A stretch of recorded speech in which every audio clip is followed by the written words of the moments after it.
Yes, so we are up and running. It's already time. So as always, let us know where you're joining us from, and we want to say welcome to day 4 of OWCC 2025. So let us know where you're joining us from as we prepare to kickstart the day.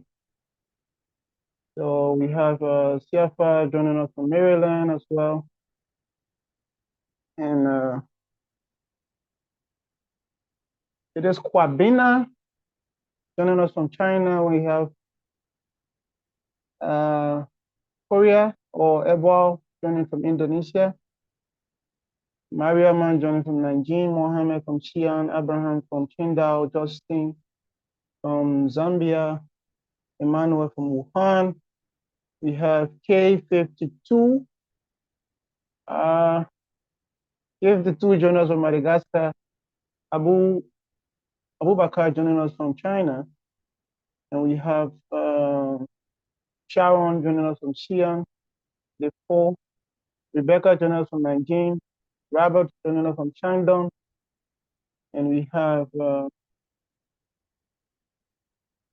Taz joining us from Jinhua, Lee, Damon joining us from Chengdu, Mubarak joining us from Chengdu as well.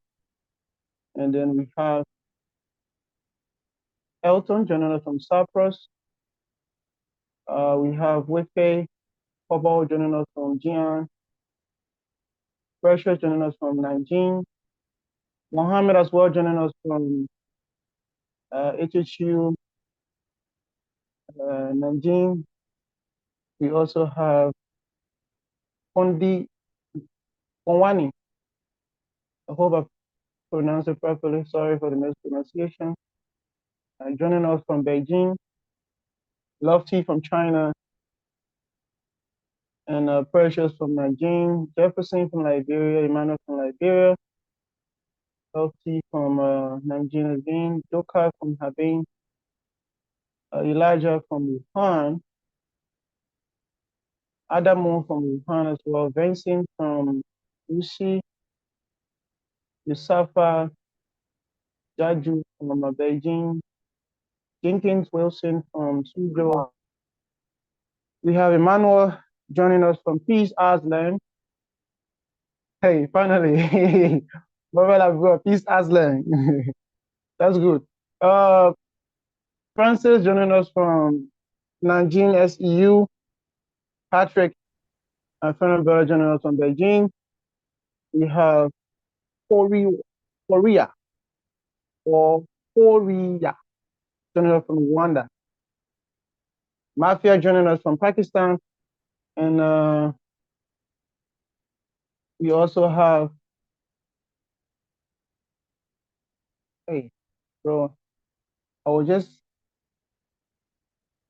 Juliana joining us also from Chengdu. Chengdu has a lot of people joining. That's great. I think I've got so many Chengdu here today. Some more joining us from Huyan and Alaji or Alaga joining us from Huyan. Thank you so much for joining. Lomobian joining us from Nanjing. Thank you so much for joining. So let's move on. Volunteer Laban, if you are there, can you unmute yourself and give us a feedback if you are there to give us our welcome remark for today. Laban Smith joining us from, yeah, that's what I said. You can say Paco Island. So today Smith joining us from Peace Island, the original place. Smith. Okay, Henry also joining us from Liberia, friend and brother. Laban, yes, I'm here. Okay. Yeah, you can go ahead and welcome us officially as we kickstart. Good evening, good morning, good afternoon to everyone from wherever you are. I want to say welcome to day 4 of OWCC 2025. We are pleased to extend a warm welcome and appreciation to you as a participant of this training. On behalf of our delegated team, we applaud your passion and commitment to expanding your knowledge in the exciting field of ICTs, engineering, and research as well. So thanks so much for joining us as we develop, build, connect, and impact our communities in the world. For today, All right. Go ahead. is there? Go ahead. Go ahead. For today, we'll be having the facilitator for today. The first facilitator for today will be Haja Haji Isa Masakwa. He's a CEO for X Automation Group in chemical engineering as well as process industry. Yeah, so that will be our facilitator for today. All right. Thank you so much. Thank you so much, Laban, from Peace Island, normally. Pacos Island. That's the differences. All right. We also have Mohammed joining us from Salon. Shout out to all of the volunteers that are also still here with us, making sure that people rename themselves so that their name don't get mixed up. And that way, Mario Jesus, Joseph, Nene joining us from Nanton. So please rename yourself with the name that we can identify you with or by, or the name that you used to register when you're registering so that we can reconcile the attendance. Yeah, that's it, Calvin. He's from Peace Island. All right, so let's move on. Today we're going to have two speakers, but the other speaker is getting ready for some other reason. His software he should be using for the demo causing some problems. So we've been trying to fix that. So because he just don't want to do the presentation, he also want to do the demo. But then I will also be coming in as the second speaker. But if I can get him, then I will start out as the first speaker, and then he will come in as the second speaker, buying him some time to fix the problem. So we already talked about most of these things on the other days. So if you probably following the video for the first time on YouTube or whatever platform, you can probably check the YouTube channel and you'll see the first day and other days. That way you can be able to understand why we are skipping some of the slides. Also, we talk about the whole admission process, which is still ongoing.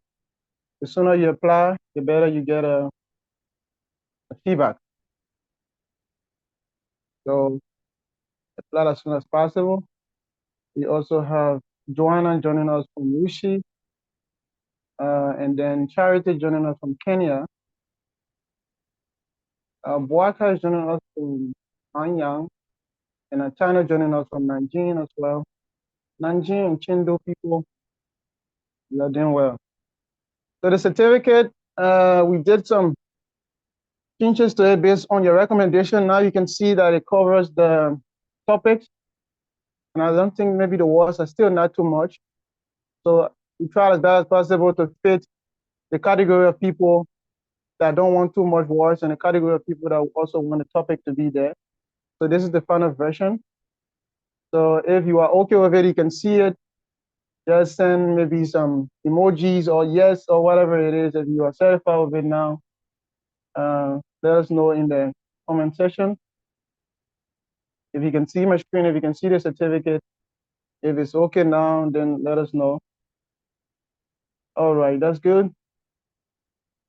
All right, that's good. Michelle also joining us from Suzhou, and full feedback from the participant as well. The certificate is now okay and ready to go.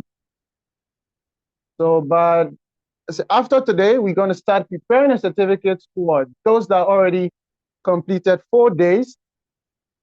The certificate will start to be prepared after today, and you'll start to download it on the 6th. So we'll not put it on the server yet. We'll just prepare it, but then we'll not put it on the server. After the last day, when we close the program, then you can now go and download your certificate. We'll talk more about that on the last day as well.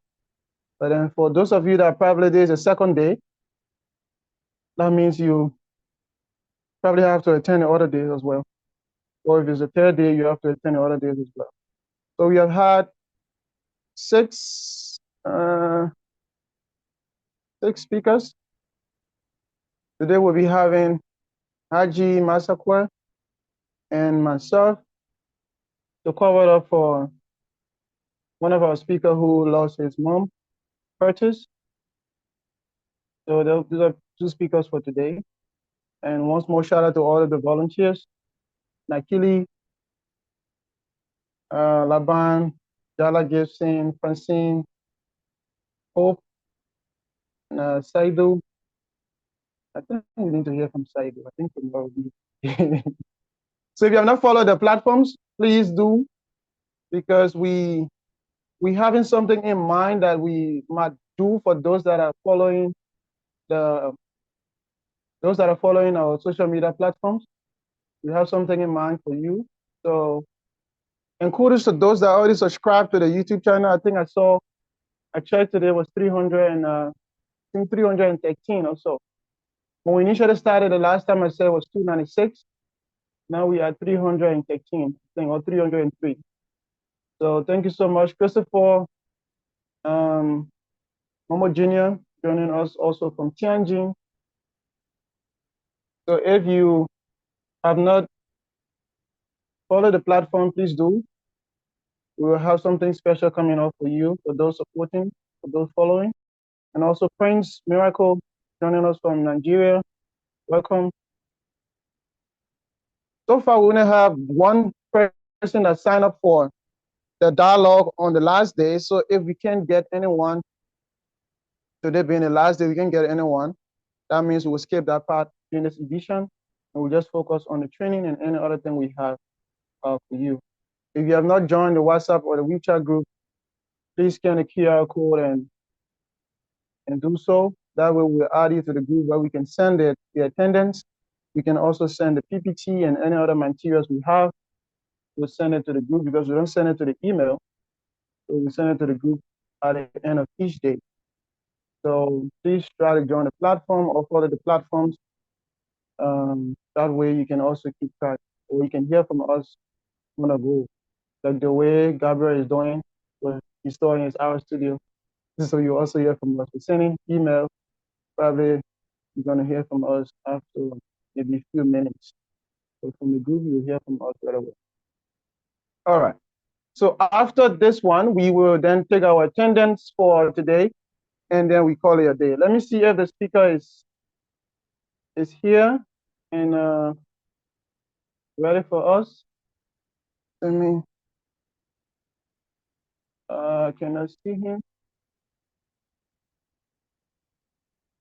You see other massacre, but I cannot see the speaker. Let me just see if I can try with him.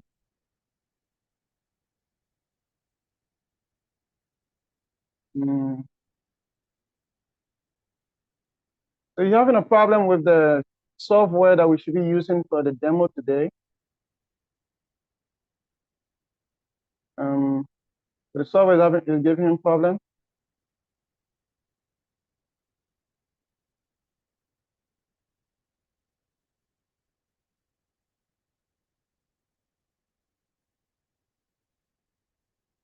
So that's what we're trying to fix. That's why the delay is coming. But I think I will just proceed and then he can come after me. So a whole much delay. I'm trying to text him.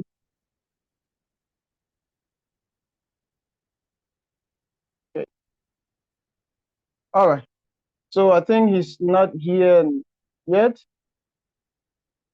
So let's see what we can do from an end until he comes.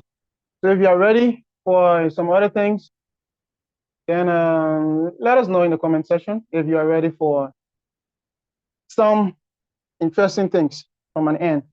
Also, I'm going to switch to my other PC, and I'm also going to have a rotation here. So with that being said, I will also probably turn off the cam on this side and just use the microphone on this side.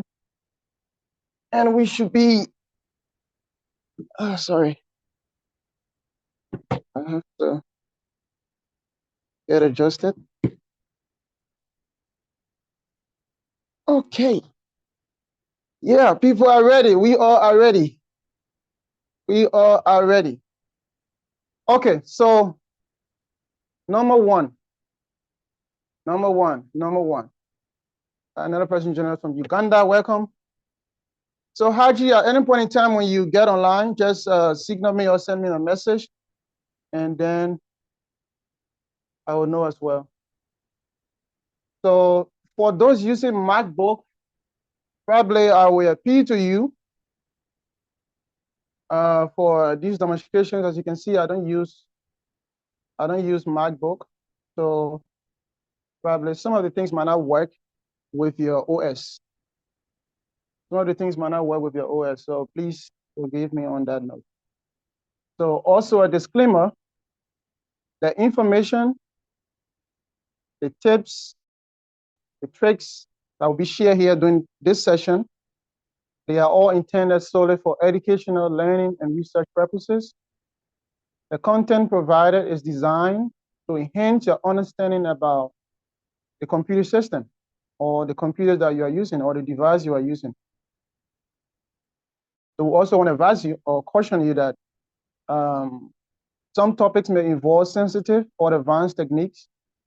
It is your responsibility to ensure that any knowledge or skill acquired are used ethically, legally, and in compliance with all applicable laws, regulations, organization policy. The instructor, which is me, Olano Teah Bloh, and the organizers, PIT, and the team, do not condone or encourage any misuse of the information shared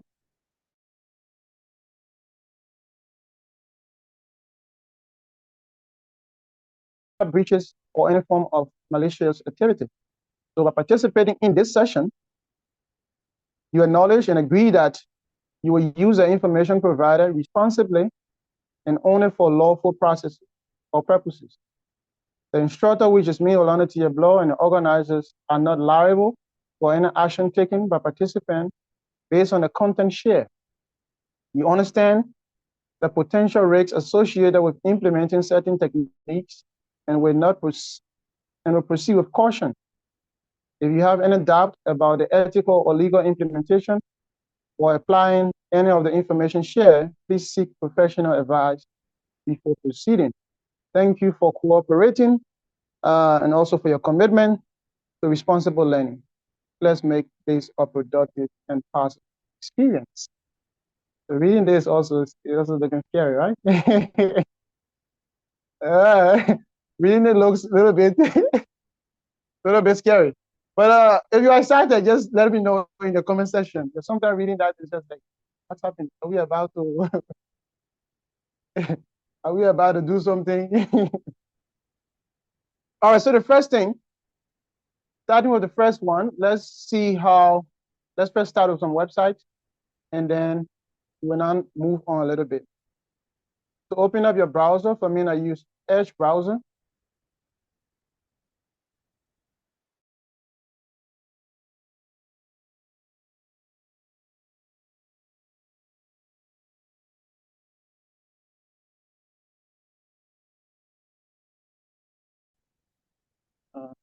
Or Gummy.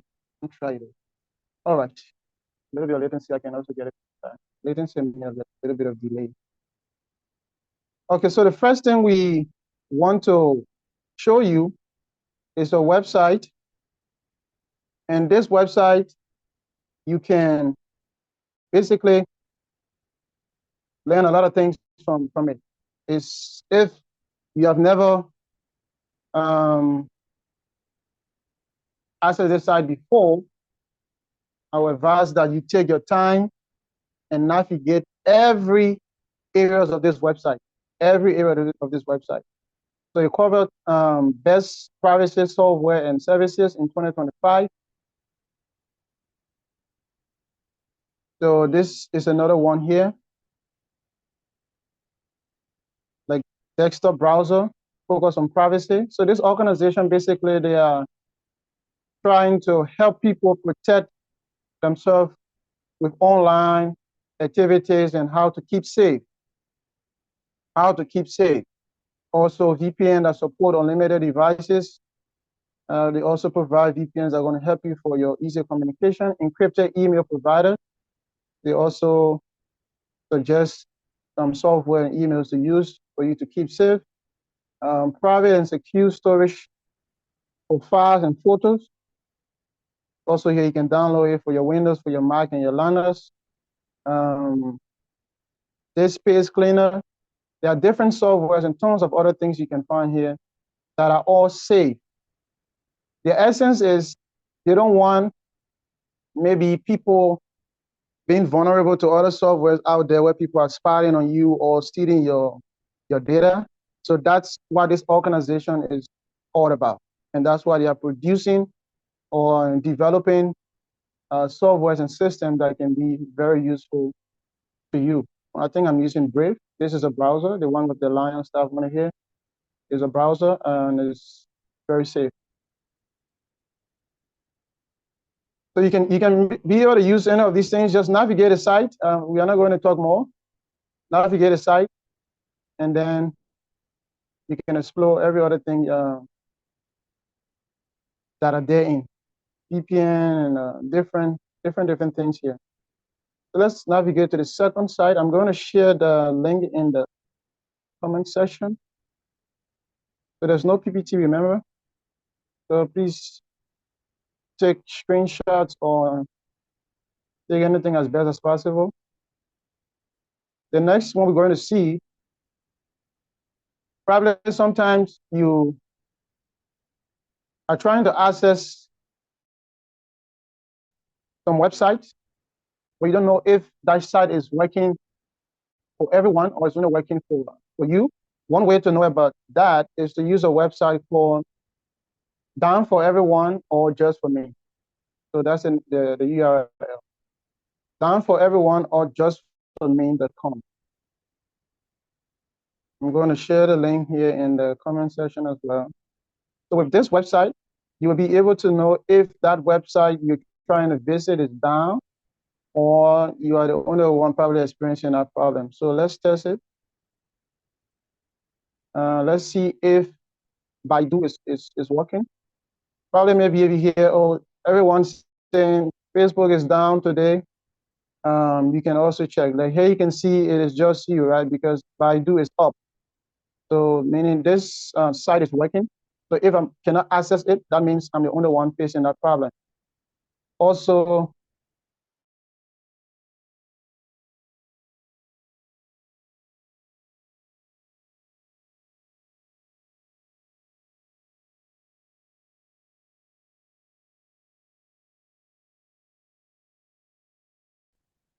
I'm getting some delays. It might be useful for you in other areas. You mentioned that maybe LR, and then we can search for that.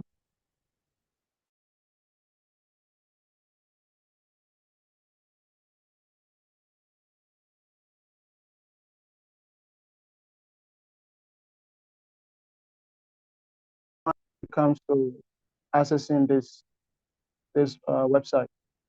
So you can use it in whatever way you want to, or however way it might be useful to you. Another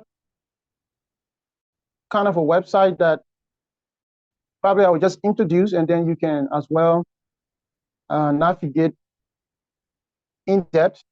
It's called Showdown.io. Showdown.io basically is a search engine for finding exposed devices and services on the internet. So you want to find those devices and services that are exposed on the internet, you can use this guy. For example, maybe let's just say Liberia, and anything related to Liberia or that we can find is also going to give us some details as well. So we can see here, this is a server, national insurance from PowerNet. PowerNet is another company in Liberia that provides an ISP. So you can basically see the IP address and everything of that area and that device, and the uptime, how long that server has been up, is in seconds converted to minutes. So you can see how long that device or that server has been up. And top ports that are being used in that country, most of the ports are these ones: port 443, port 21, port 1723, and all of that. Also, for top organizations that are providing internet and all these things like PowerNet, SkyNet, Telecel, American Data Network, these are all the top companies providing internet in Liberia. And devices like MikroTik and other products are being used. MikroTik is the way we have Cisco, we also have MikroTik. I think I'm one of the, I have 2 certificates from MikroTik as network associate and routing engineer for MikroTik. So it's another company that offer networking devices as well. So you can explore a lot of things from there, not just country like Liberia. You can also explore about devices and services and anything you can find on the internet. You can also check that site. If you can still hear me or you're still following, please maybe send in yes, 1 or 2, anything in the comment section, so that probably I don't. All right. Okay. So another site that we might want to check, sometimes you don't know if maybe your email has been involved into a data breach, or probably your email probably has been exposed. You can use this website. Let me also share the link in the comment section. So we have a lot of things to do today. We just started. So here, use this website to check if your email has been involved into a data breach. So for example, let's put an email here, admin@titnetwork.org. So you can test it with your own email. And then you click on this search button here. You can test it with your own email.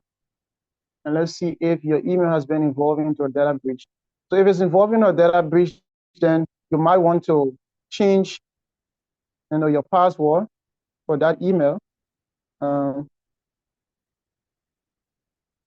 Because if it's involved into a data breach basically happens when maybe hackers hack maybe that company that you are subscribing with. For example, maybe if they hack Facebook and they take everyone username and password, then obviously your email is associated with your account there.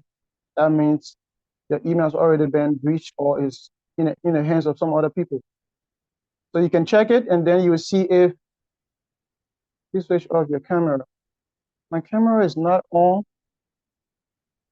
Well, I don't think it's me. I think it's somebody else. So you can check, and you'll see if your email is having some other issues. Why this guy is not going for this email? You have heard of my email. But let me know if your email probably have some other issues. Let us know in the comment section if you have been found. If you have not, they will tell you that you aren't. So let us know in the comment section if your email is also in that category. Anybody has been found? I think one person here, Musa, he has been found. So one thing you want to do is to change your email. Make sure that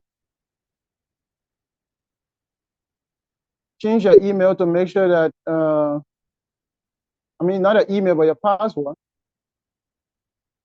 Change your password to make sure you are still safe. So if you have tried, let us know what's the result you get. Which result are you seeing? Have you been found, or you are okay, or you're safe? Hello, can you guys hear me? We can hear you. Yes, we can hear you. Okay, you have to try. We have to go along. So that's the essence of today. Not like we have to go along. So if you have tried it, and which result do you get? My own is saying, oh, no pound. Like, Same Oh, here. Me too. Says, oh no, you've been pwned. okay. So all of you that have been found, you can try to change your email. I mean, not your email. I keep saying your email, your password, and make it much more sensitive.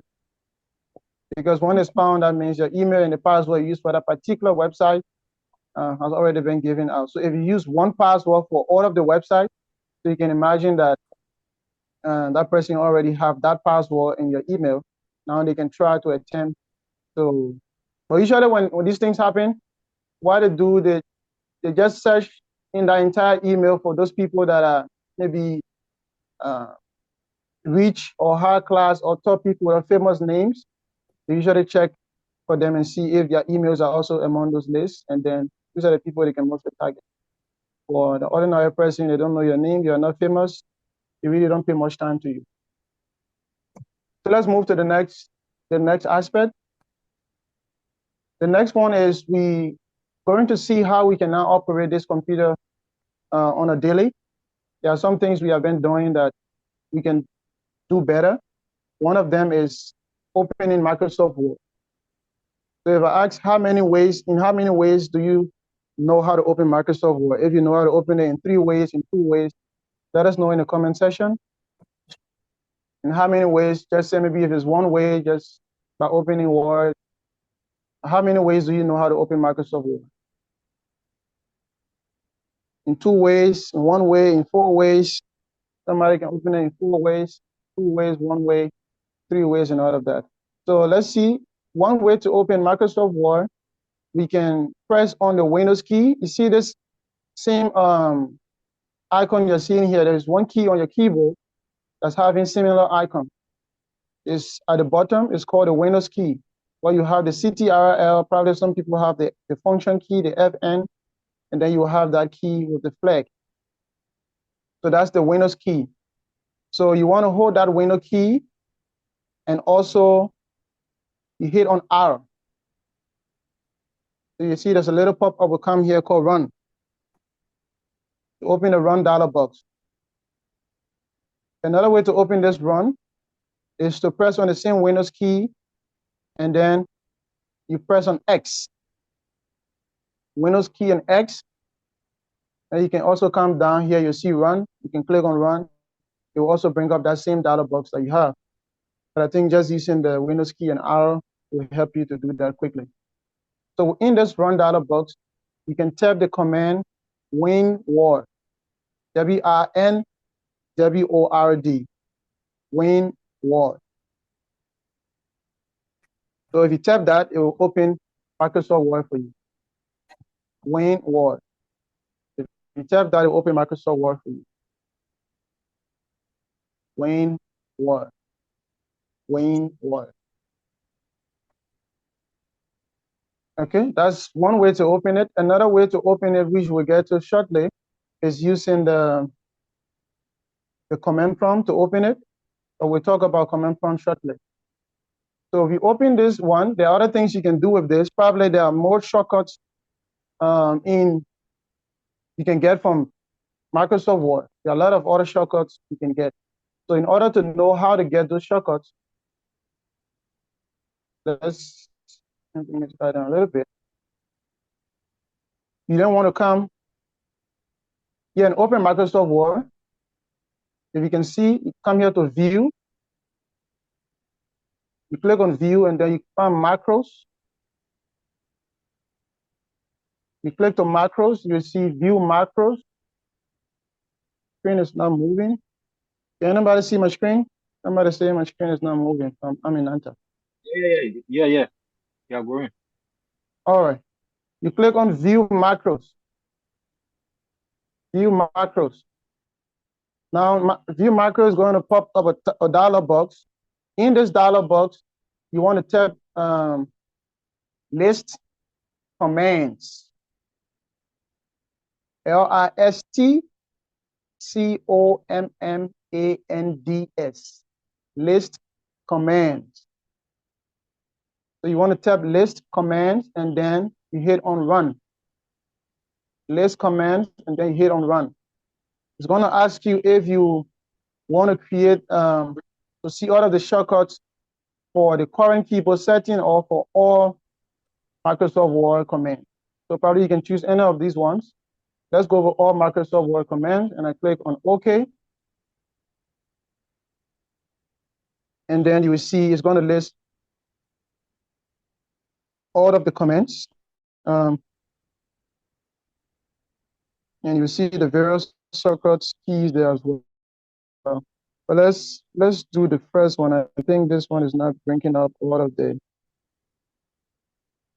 keys. So let's do again and choose the keyboard setting. So you go to View, and then Macros, View Macros, and then you tap List Command, run it, and then current keyboard setting. So here you can see all of the commands and what it does in the keyboard setting. If you want to bold, probably you are tapping Microsoft Word, you want to bold something, that's Control B. You want to do auto format, that's alternate Control K. You want to put all cap, that's Control Shift and A, like that. So it's a whole list. It's very long, so you can also learn some other things from there. Let's move on. So another thing that you might want to do, probably you are very tired. You want to tap some things and you are very tired. You can allow Microsoft Word to do that for you. So you press on the Windows key and H. Windows key and H. Now observe that I don't know, you cannot see my screen. I mean, you cannot see my hand, but I won't be tapping as I'm speaking. It's actually tapping everything that I'm saying, and I can keep speaking as long as I want to, in as much as I can.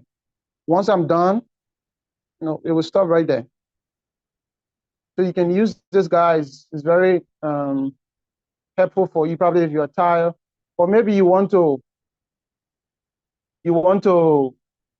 write something, or you want to say something, and then you probably don't know how to spell that word, or you technically just feel so tired, or you have so much work. You can use this feature and then just keep saying, and it's just going to do everything for you. It's going to keep writing for you as a boss. So you can see everything that I just said is right in front of us here. So I don't have to. That's Windows and H. Windows key plus H. So if you cannot speak good English, then it's going to be a problem. So you can see, at least for mine, everything I said, I think you can see. So this justify that I speak good English. Hey, if yours is coming out in another way, then that's another situation. But then let's move on. So the command to do there was the Windows key and H. So at least sometimes you're just tired. Like you can use this guy to just read as much as possible. Do you need internet connection to activate a voice? I didn't turn off my internet because my internet is always on. So probably you can try it. You can turn off your internet, but don't turn it off now because you'll leave the meeting. So you can try it after on your free time. Another thing that we can do with this guy. Okay, let's forget about Microsoft Word now. We can record actually. You don't have to install some software if you want to record. Probably you want to just record this entire session, everything that is happening here. You can be able to record it without installing a particular software. Windows already gave us that option. So for us to do that, you have to hold the Windows key, the alternate key, that is the key with the ALT, Windows alternate plus R. Windows alternate plus R. You hold those three keys together, and then you should be able to start recording. You can see now, mine in the upper right corner there, you have already started recording. So recording actually everything that I'm doing. Let me just tap some random thing here, or everything that I'll do. It don't have to be Microsoft Word. Everywhere that I will go, everything is now recording. So I'm going to stop recording, and then You can view it. Once you stop it, I think it's automatically save. Automatically save. So if it doesn't pop up to show you that you have finished recording, you're already speaking like CEO. Okay, I don't think there's any problem so far. Mine is not working. Mine is working. So I think the person is not working. Elena Flomo. Open Microsoft Word, open your browser, and hold the Windows key, alternate plus R. And that way you can be able to record. After recording, probably if you cannot see it, you can also use the Windows key and G. Windows key plus G. This guy is going to also show you some other things. You can check the menu here and just open each of these guys to see. You can also check your PC performance. You can open a lot of these guys here and check your PC's performance and check a lot of other things. So when I open the gallery here, I think I should be able to see the recording here. So this is it. The one I just recorded, I can play it, and then I think my microphone was off when I was recording. There's an option there for the microphone. So it also recorded. It also save it as well. So you can click here, open file location. It will show you where it saved that recording. So you probably don't need to install some software if you need to do some easy things quickly. You don't have to. So like you saw, I click on performance. Under this guy, I click on performance. And then you can see here on PC performance, I'm using like 68% of my RAM. That is the random access memory. So probably if your RAM is low, you can also know probably what you are doing. GPU, I'm using 5%. CPU, I'm using 22%, like that. So I'm still fine. My computer should still be able to work in a better state. So if somebody probably their computer is slow, you will see that their CPU is using probably 100%, and also their RAM is also using probably maybe 90 or higher up. That way, once you see something happening like that, that computer is going to run very slow.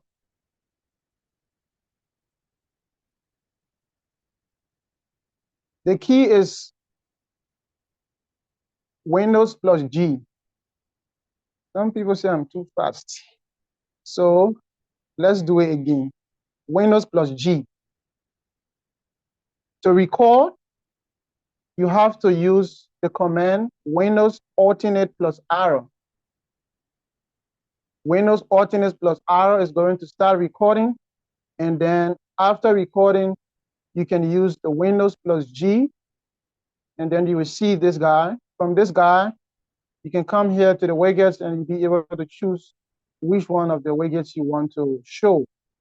So like, for example, you want to see the recording you did, then you can click on gallery. You can even start recording from here directly. So you click on gallery, then it will show you that recording that you did, the last recording you did. You'll see it here. So that was what we just talked about. I'm not enjoying it because I'm enjoying it. Okay, so I think that was clear. Let's move on. So maybe sometime you also want to use emoji. Your computer have a lot of emojis, not just your phone, but your computer also have a lot of emojis. So you want to see those emojis, you can also use the Windows key and dot. Windows key and dot is going to show you all of the emojis you have. You can probably, if you are chatting or you are typing some emails, you typing some other messages, you can be able to use some emojis. Your computer also have emojis as well. So you can make use of it as best as possible. Probably Zoom is not giving, Zoom is not giving all of the emojis you want. You can also use the emoji guy here. So that's Windows plus dot, or you can use Windows plus semicolon.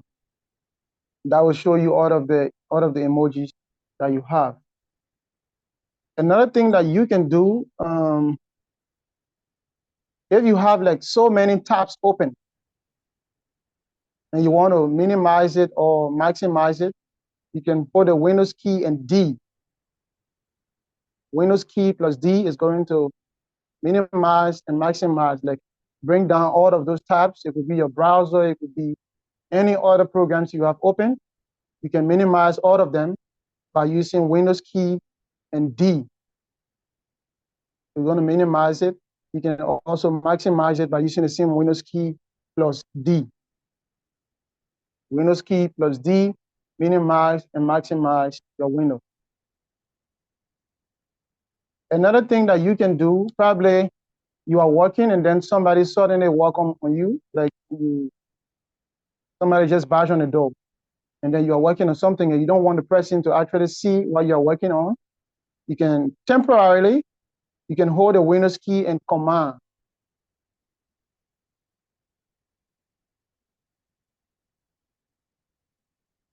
The Windows key and command, that should be able to hide your screen temporarily. Also, you can take screenshots. Maybe you are doing certain things and you want to take a screenshot of that screen and save it or attach it in your PPT or in your report. You can use the Windows key, Shift key, and S. Windows Shift and S. So Windows Shift and S. Now you can draw the area you want to actually a screenshot. So you just click and drag until probably wherever you want to capture. And after you release it, then they will ask you to save it and do other things with it. So that was Windows Shift and S. I'm trying to go very slow now. I gotta slow down my pace. That was too fast. So I'm trying to go very slow as best as possible. So to take a screenshot, you use that. Windows also have another feature called Snappy Tools. You can also search for it, like SNIPPING. So this guy, you can also search for it, and it can help you as well to take screenshots. So if you click on that, you can actually take like the full window, or you can take a rectangular one. So you click on a rectangular one, you can as well choose the area you want to maybe screenshot. And after that, it's going to bring up a dialog box. You can come to File here and do Save As to choose where you want to save your screenshot. So check for Snappy Tools, SNIPPING, on your Windows computer, SNIPPING, and then you will see the option is going to pop up.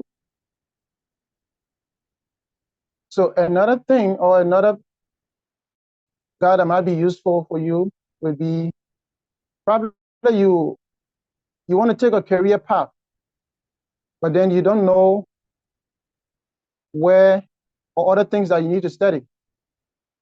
Like yesterday, one of the speakers was talking about maybe UX design. So if you want to get into maybe data analysis, you want to get into any other discipline, you can as well use this website called roadmap.sh.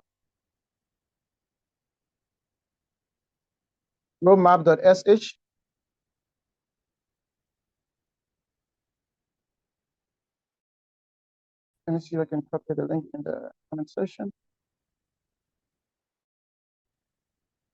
So if you want to find a career path, probably all of the things you need to be a certified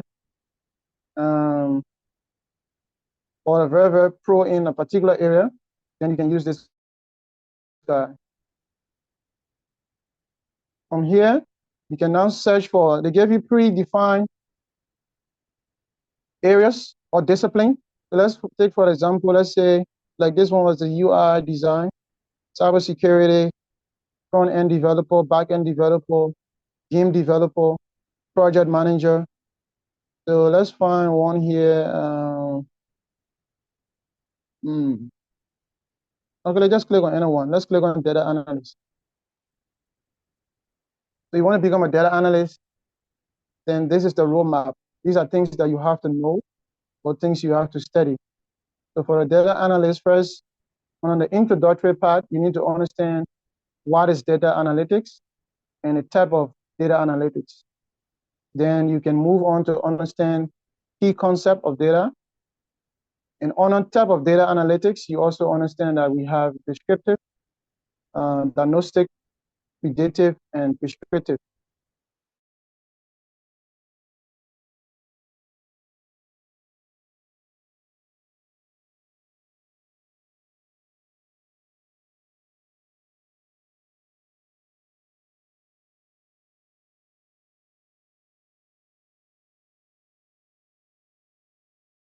Whenever you are doing it, for example, you want to do data visualization, you can use ggplot2 as a package for R. If you are using Python, then it's going to be pandas, so like that. So you can make use of that website and find your discipline and just understand the entire roadmap of what you need to know, how to collect data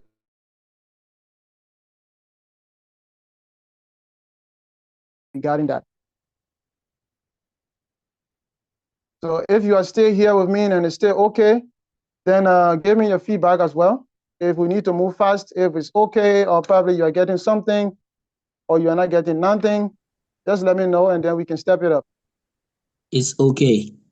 It's okay for my size. It's okay. All right, so let's move on. Let's invest in more websites, and let's just get more websites. That's what I would suggest. Some of the websites could probably display them, but then I don't have external access. When I mean external access, I cannot.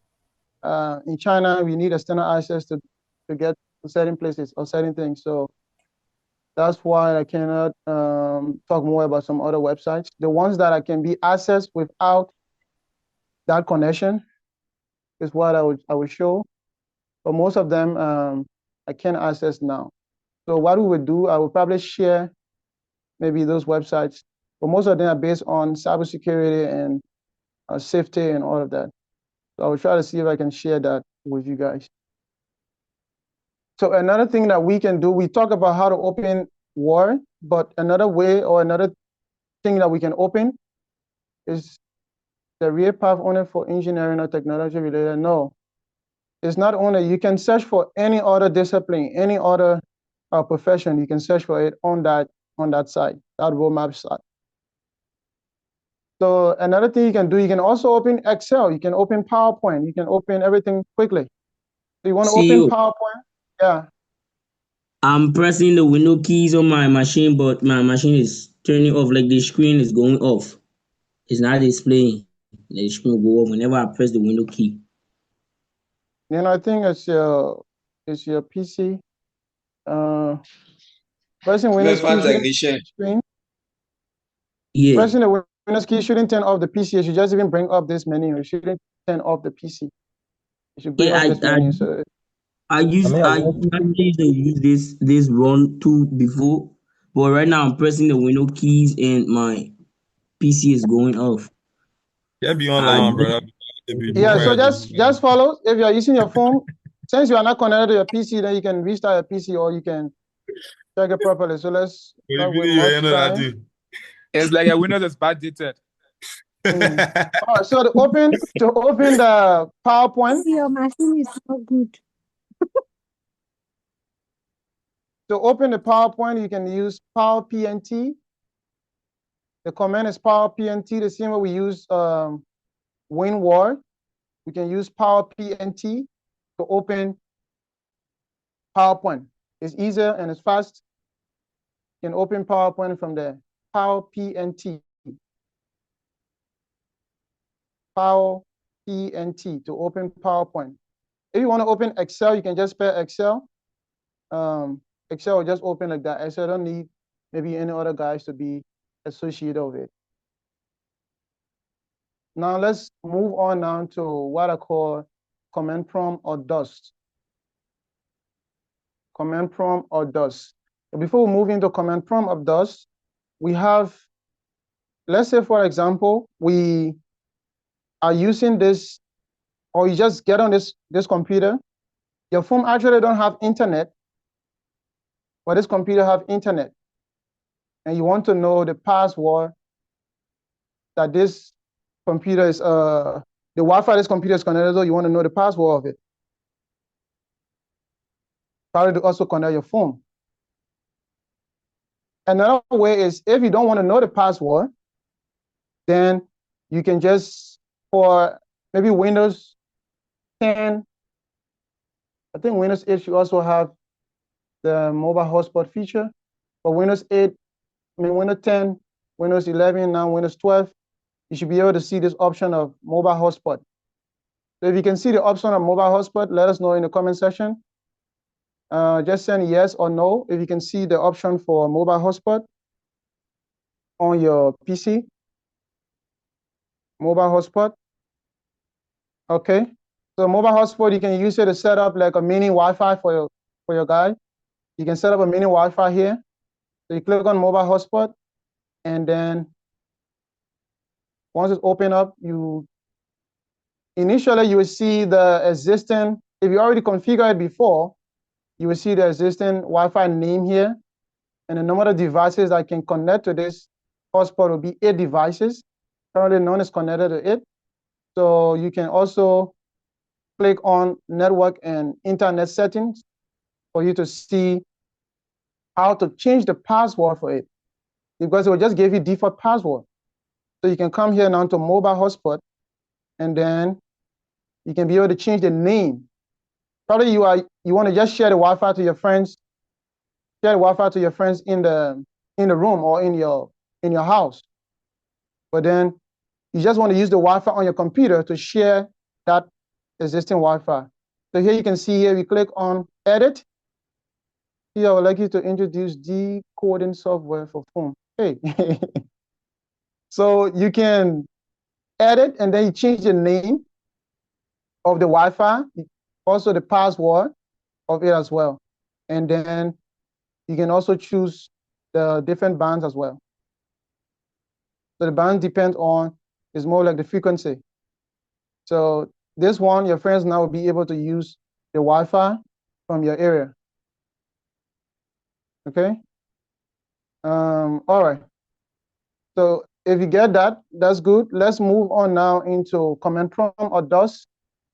Let me check to see if the other speaker is here.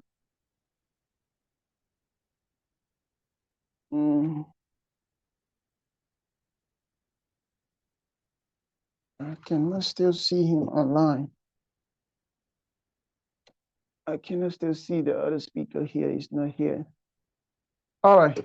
So now the volunteers, you can probably check for Haji Masterclass online. If he's there, just you can send me a message on WeChat. Then I will probably pause or stop, and then you can take it up later on. But now let's see. Okay, we already talked about the first side, where you share your internet connection with your friends. But then let's say in another case where there is no mobile hotspot. Let's say there is another, yeah, you can limit the user from that same area. If you're doing the mobile hotspot, you can limit the user, the number of devices I can connect. You can limit it from that same area. Just scroll down, you'll see it. So let's say you don't have the option for mobile hotspot. For some of you that don't have it, and you want to use the password that is on this Wi-Fi, for example, TIT, the Wi-Fi name is TIT, and then you want to know the password for TIT Wi-Fi. The longer way is to right-click on the icon here for this Wi-Fi, right-click on it, and then you come to Open Network and Sharing Center. Open Network and Sharing Center. That's the longer way. And then when Network and Sharing Center open, you scroll down, you see Change Adapter Settings or Adapter Option. You click on it. From there, you can also come here, right-click, and then you go to Status. But before we click on Status, the easier way to just come here directly, you could also use the Run dialog box, and you type the command ncpa.cpl. ncpa.cpl. You can use that command, and they will automatically bring you here. The same place we just try to reach using the GUI. Sorry, I'm late today. Yeah, welcome. So it will bring you here as well. So it's the same thing as you clicking on change adapter settings or adapter option. Now you right click on Wi-Fi. Right click on the Wi-Fi and then you click on status. You click on status, you also click on wireless properties. Okay. Right click on Wi-Fi, click on status, click on wireless property, and then you come to security. On security, you can click on show character. Once you click on show character, it's going to show you the Wi-Fi password in plain text. This one you see in the ... is the Wi-Fi password. If you want to see it in English or plain text, then you can click on show characters. Show character is going to show you the Wi-Fi password for the Wi-Fi you're currently connected to. The Wi-Fi you're currently connected to, you can be able to see it here. So if some of your friend maybe is meaning you the Wi-Fi password and you see it, probably can get it. But that's a disclaimer. CEO, please, CEO, please. I beg you. This whole side, please. Can you please go over here a bit? I beg you, please. I got lost. I beg you, please. All right. So let's start over. You could use the easier command, the Windows key and arrow, and tap ncpa.cpl. But for you that can't remember that command, just find wherever you can see the Wi-Fi signal. Whatever you can see the Wi-Fi signal, you right-click on it. And then you go to Network and Internet Settings. Network and Internet Settings. You click on it, or you could even search on your computer. You could search here for Network and Internet Settings. You could search for it as well. You don't have to basically click on the Wi-Fi signal or icon. So you open the Network and Sharing Center. You come here, look for Change Adapter option. Change Adapter option. You click on it, and then it's going to show you all of your network adapters. Use Wi-Fi adapter or maybe Ethernet adapter, whatever adapter you have. It's going to show you all of the adapters. Now you right-click on it, on the Wi-Fi, where you can see here Wi-Fi. You right-click on it, and then you click on status. From status, you see wireless properties. You click on wireless properties. Now you can see, come to security, and then you should be able to see,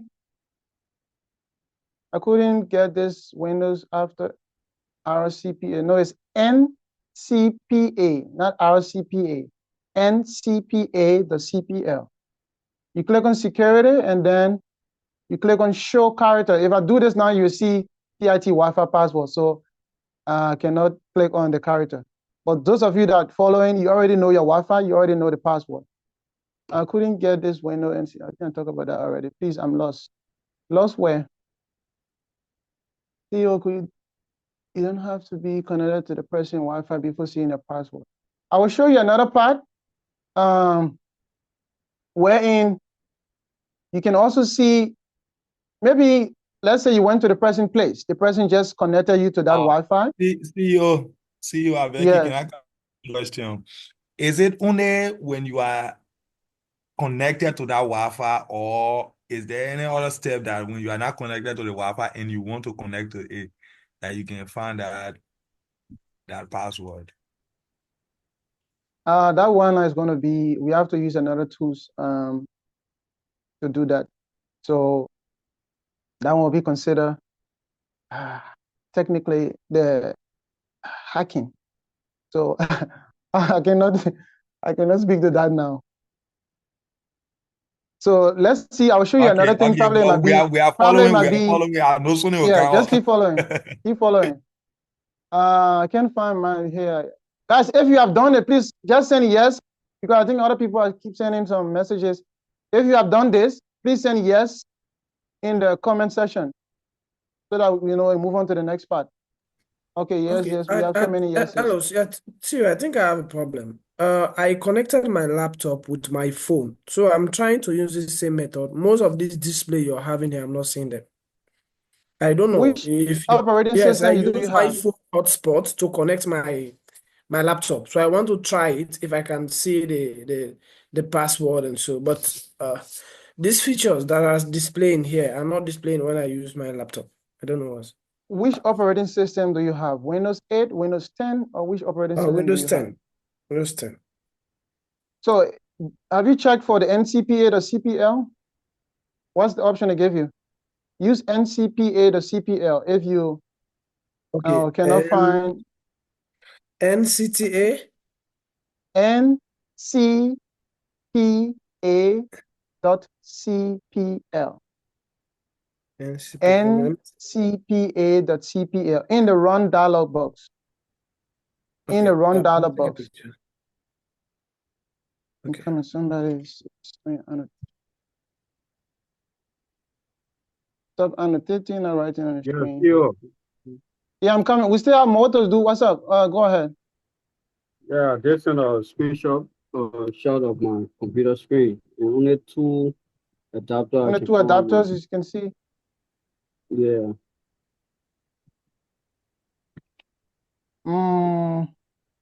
So try the other option and see first if you can open it from the by right clicking on this guy. All right, so we gathered that. We gathered that. That one is a maybe personal or one-on-one problem, or maybe single problem out of the majority. So we get to that. Okay. All right. All right. I think many people already have it. So let's move on. Another way that we can do it, probably you have connected to this Wi-Fi before, or maybe like, for example, you visited me and I connected you to my Wi-Fi. You left, and then some of your friends will be coming here or coming around that area. But probably you went to that hotel and then they connect you to the Wi-Fi before, or to that office and you're connected to that Wi-Fi before.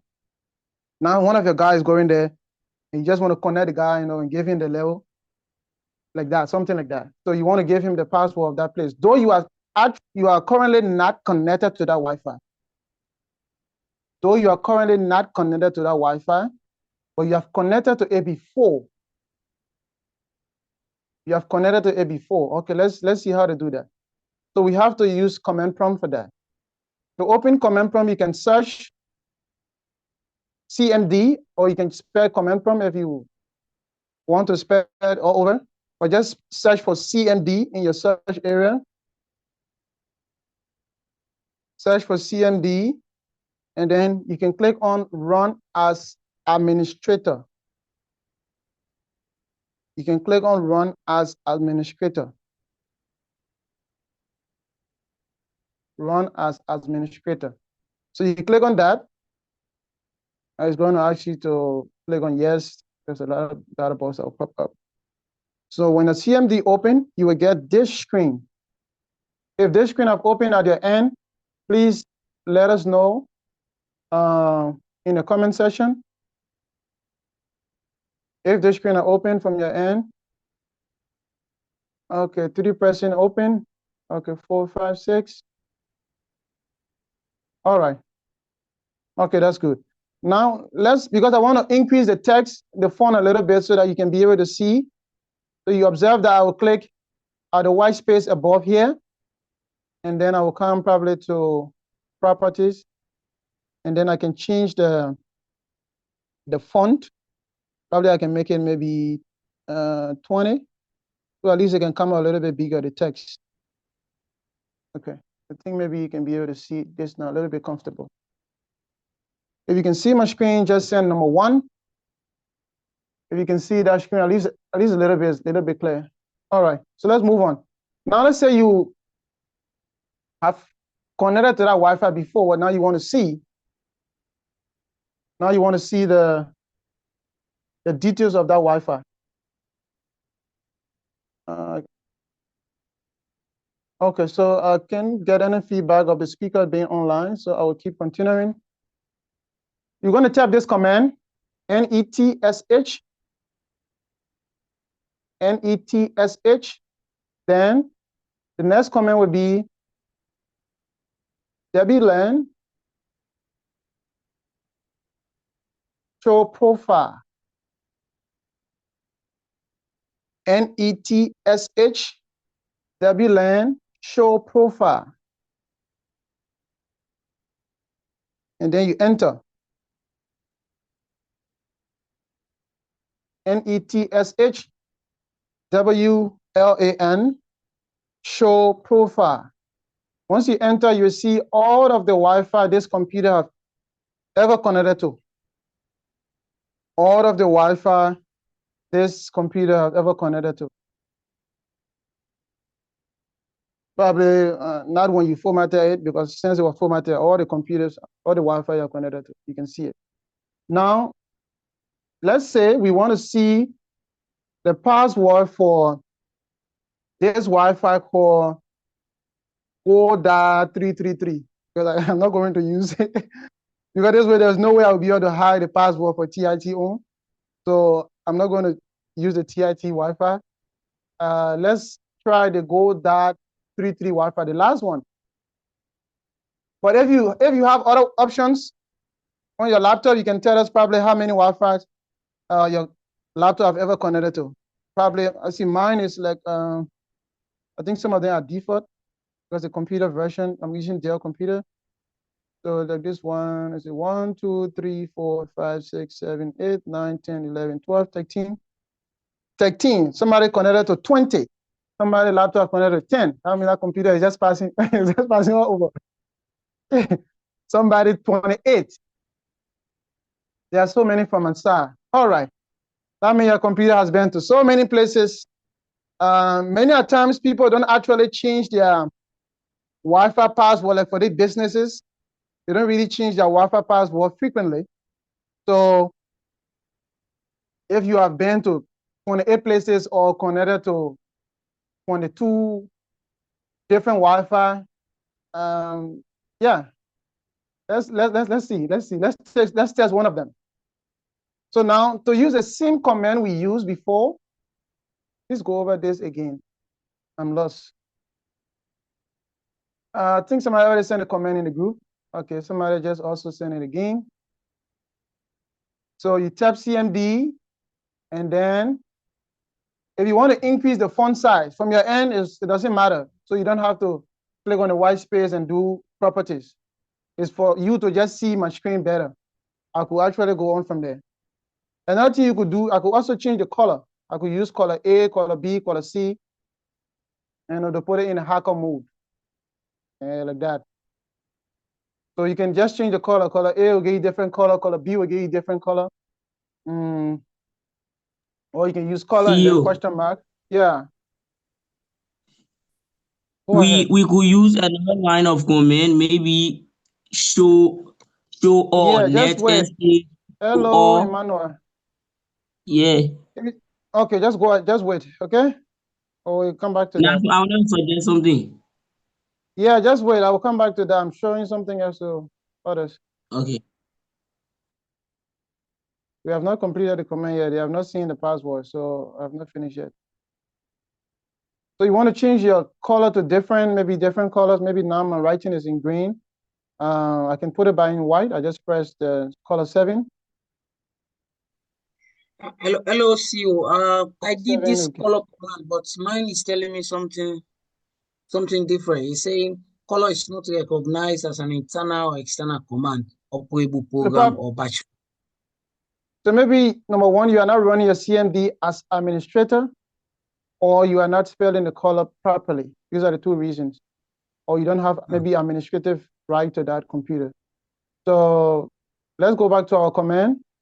I'm going to use CLS to clear my string to take away all of these things you are seeing. The command is CLS. And now I'm going to bring back that same command that I had before by using the upper arrow key. As I press it one at a time, I will see the previous command. And that was, yeah, I think that was where we stopped. And then I'm going to press enter again to show you where we stopped. Some people computer have many. Almost all lost. Hopefully the recorded version will be safe. So let's do it over. If you already here, you already type the command NETSH WLAN show profile and press enter, and you can see all of the names of the Wi-Fi you're connected to. Please send number 1 in the group, on the meeting. All right, so we have so many people are already at this stage. So that means many people are not lost. Okay, now the next step, we're going to experiment for one of the Wi-Fi here. So use the same upper arrow key to bring back the command. Instead of you tapping the command again, you can use the upper key, the upper arrow key, and it's going to bring back that command that you have. So let's take one of the profiles. These Wi-Fi names, we consider them as profiles. So let's take one of the profiles, for example, GUO DAA 333. And then I put key equal clear. So I selected the Wi-Fi name, which is the last one we saw there, GUO DAA 333. And then I put key equal clear because I want to see the Wi-Fi password for that particular Wi-Fi. So I put key equal clear. Once I press on enter,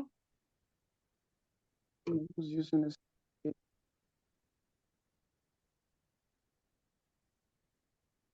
Once I press on enter, it's going to bring up a whole different thing. Stop using a feature you don't understand. Stop playing with the Zoom screen. Okay, so I'm going to press on enter. Once I do that, you see it bring up a whole list of other things pertaining to that particular Wi-Fi. It brings up a whole list of different things pertaining to that Wi-Fi. So if you keep scrolling down, I want you to scroll down to where we can see security settings. Let me mute this person. Where you can see security setting, Barry Alpha Omaru. Where you can see security setting, look here, you see key content. This guy. The one that is highlighted is the Wi-Fi password. Key content. Key content is the Wi-Fi password. So what you can see here, that's the password for that Wi-Fi called GUO DAA 333. That's the password for that Wi-Fi. So you can just change the profile name and leave the key equal clear as it is, and just change the profile name for any of the other Wi-Fis that you have connected to or that you can see. So if you have done this, please send maybe 2. Send 2 in the comment section if you have done this. Please send 2 in the comment section. Yeah, I'm coming. Let me get a feedback first. So many people have. Okay. CEO, please go over this one. All right. So let's do again.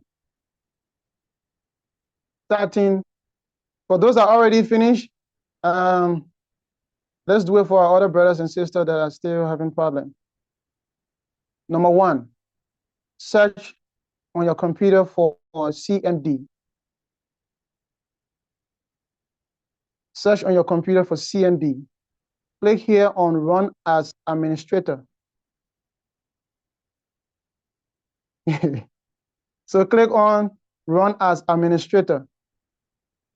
You click on that, and then there's going to be a pop-up screen coming up. You click on Yes.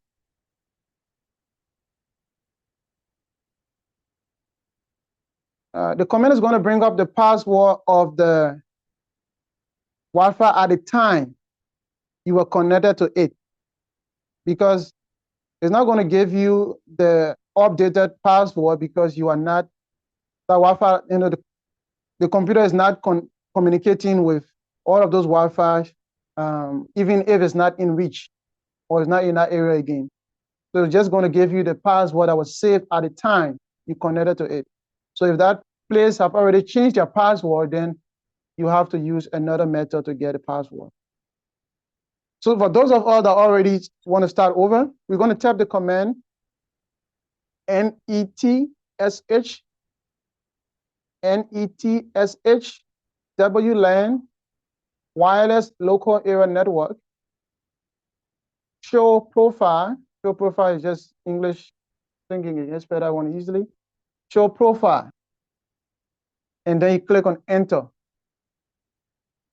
It's going to show you all of the Wi-Fi password. I mean, all of the Wi-Fi you have connected to. Now, the next thing is you press the same up arrow key to give you the previous command that you typed, so that you don't have to type the command over and over and again. Thereafter, you choose one of the profiles. For example, we chose this GUO DAA 333. That's one of the Wi-Fi name. And then you put the command key equal clear. Okay, key equal clear. Key equal clear. After that, you hit on enter. It's going to give you a whole list of other things that you have examined. But your focus should just be on the security settings. Look for security settings. And then, guys, let's remember this knowledge must be with good ethics. See also if you have no history of any Wi-Fi connected to your PC before, and someone asks to check this, forget the password. If you have not connected to any Wi-Fi before, you will not be able to actually see this. This only works for those that have connected to a Wi-Fi before but cannot remember the password.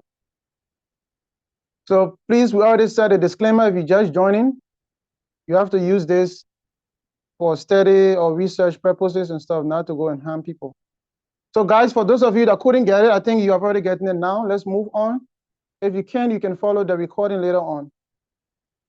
So let's go to stay on password before so many things in mind before I get over another thing. Let's just go back here to password.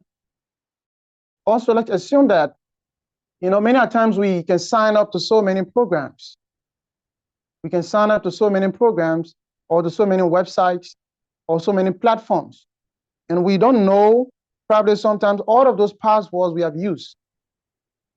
But then if you have been in the habit of saving your password to your browser, if you have been in the habit of saving your password to your browser, many of you, once you sign in, it's going to pop up something and say save password. Many of us save that password, right? So let's see, how can we get those passwords that we have saved for those websites that we sign up to? How can we do that? So we come here. It depends on your browser you are using. I'm using Edge. For most of the browsers, we have 3 dots in the upper right corner. You click here in the three dots in the upper right corner. And then you come here to settings. This might be useful if you probably want to sign into that website again, but then you don't know the password that you use. This is the case for it. It might be useful for this purpose or for this scenario. So you come to settings, and then you could actually find it, but you can just easily search here for password.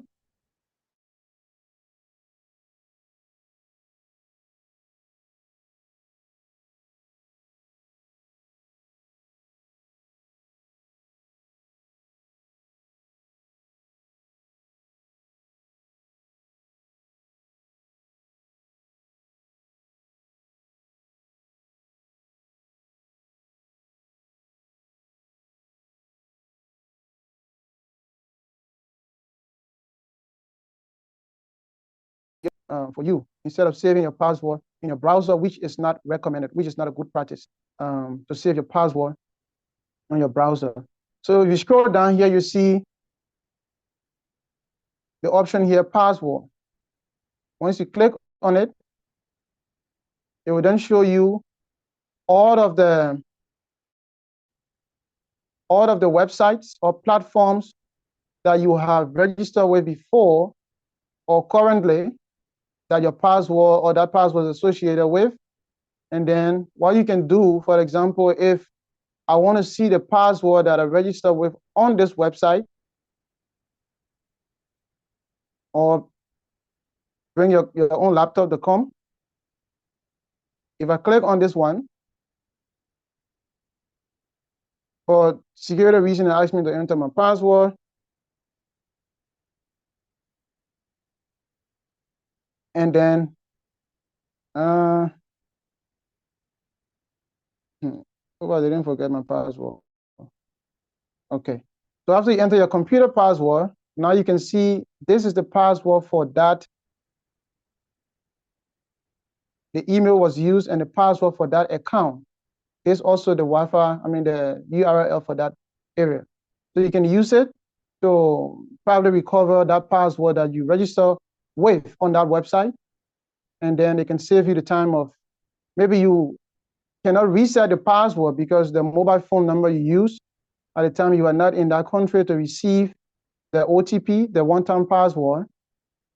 So you just want to search your computer to see if you can still find that password for that website. So this can be helpful for you in that area, not for you to go and get somebody computer and try to find all of their passwords that you have been using on their system. All right, so let's push back to CMD. So I'm going to use CLS to clear the screen. Another thing we can do here with the CMD, let's say, for example, we want to see all of the users that are connected to this computer. All of the users' accounts that we have on this computer. Maybe you are the parent and you have one general computer for your home, and you created different accounts, or you want to create different accounts for all of your children to have access to this computer, but then each person should log in with their own details. Or basically you also want to change the password for each account, or maybe your child forget their login details, but then you as the administrator, you also have the ability to reset the password. You don't even have to be administrator. As long as your screen is like this, as you can see it, that can also work. So we can going to type the command called net user. If we type net user and enter, it's going to show us all of the users' accounts that we have on our computer. You can see I have Guru B, I have administrator, I have guest, and all of that. So you also going to have different accounts on your computer. Now, if we want to reset the password for example, maybe Guru B, or it could be maybe any of your child, all of the child, your names will be listed here. Or if you even want to create that user, for example, if we want to create a user, a new user, probably one of your child, you want to create an account for that person, then you can use the command net user, and you tap that. Let's use our same Mary Brown. Net user Mary Brown. Let's assume Mary Brown is one of your child. Mary Brown, then you tap the password for Mary Brown. So I'm going to tap M Brown, or M at 123. That will be the password. So Mary Brown will be the account name or the user name. Then M123 will be that account password. After that, we put slash and then ADD. So you want to delete the account, then you're going to put slash and then delete. But you don't even have to put the password. You just put Mary Brown. If Mary Brown is already in existence, like for example, Guru B is already in existence. There's a user called Guru B. If you want to delete that user account, then you can just put net user Guru B / delete. That user account will be deleted. If you want to create a new user, this is the new user name, and this is the user password. Now we say add. This will now help us to add that user. So you can see here the command completed successfully. And now let's check again using the net user command. Now you can see I have another user here called Mary Brown. Before the first command we ran, there was no Mary Brown up here. On a default account, we have this one, but now we can see Mary Brown. Another user was added. So you can do this to create different accounts for your children. So each person can have, or probably your entity is using only one computer. Maybe you are a startup, and then everyone is using one computer. So everybody have to get their own user account. That way you can also do audit and traces to know who accessed this account at what time and all of these things. So let's say, for example, we want to then, but first, if you have done this or you get this, that's also fine. We can do another thing here by changing. I think we changed. Have we changed the user password? No. So let's say we want to change an existing user password. It is possible to edit an account from here. Yes, you can do everything from here. How do we rename existing account? We can also do everything from here as well. So firstly, let's see how to even change the password first from here. So net user, let's say we want to change the password for Mary Brown. Net user Mary Brown. And then the new password. So it doesn't matter if you knew Mary Brown password before. If you are doing it in the graphical user interface, you will have to put the old password. So this one gives you a backdoor. If you try to actually change somebody's account and stuff, you have to enter the password. But this one, you don't need to know the previous password. So it will just want to change Mary Brown password. We say Mary Brown is the user and put a new password we want for Mary Brown. So we could just put maybe 123@m. That will be the new password for Mary Brown.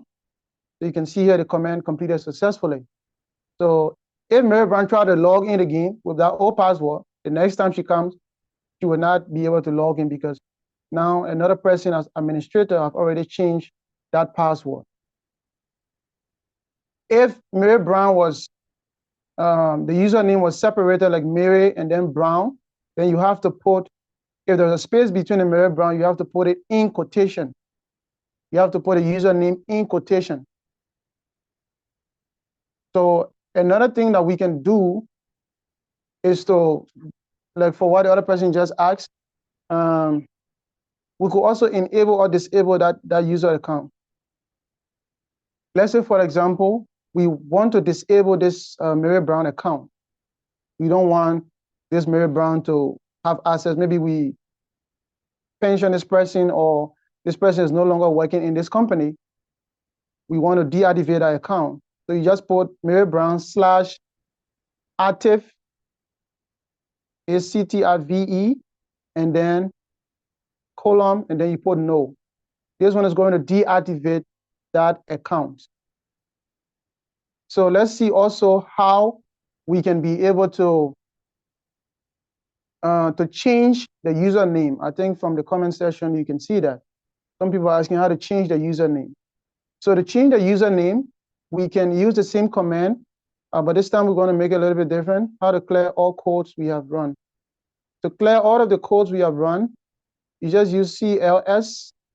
It's going to clear everything, CLS.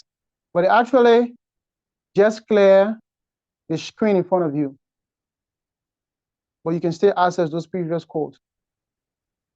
So let's see how we can change the username or rename the user. We're going to type the command WMRC, and then the user account. So WMRC, the user account, where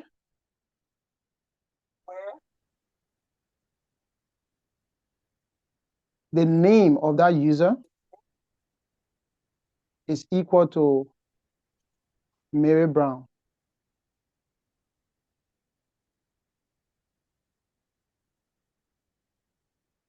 We want to rename that Mary Brown to maybe John Smith.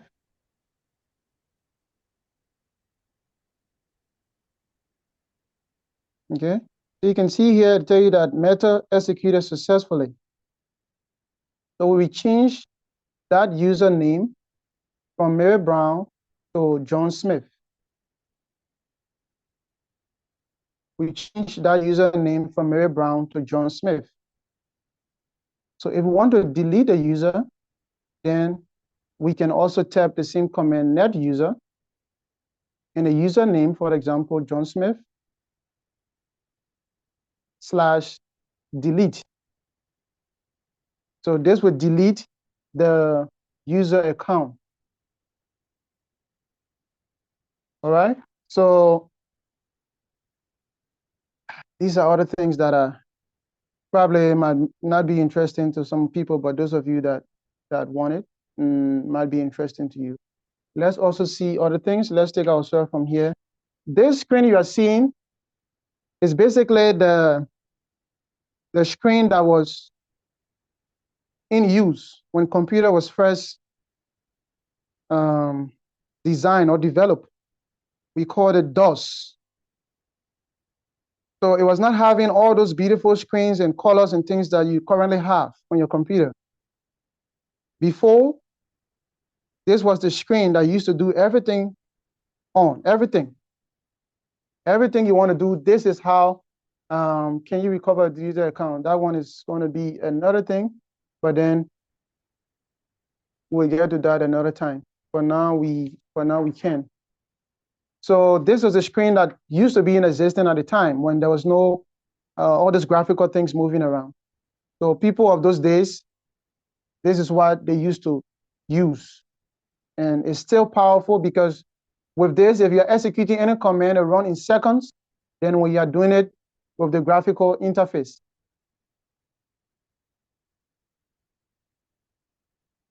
Any account can be changed on a computer. Any account can be changed. Let's say, for example, we want to open Microsoft Word from here. One way we can do it is to type the command start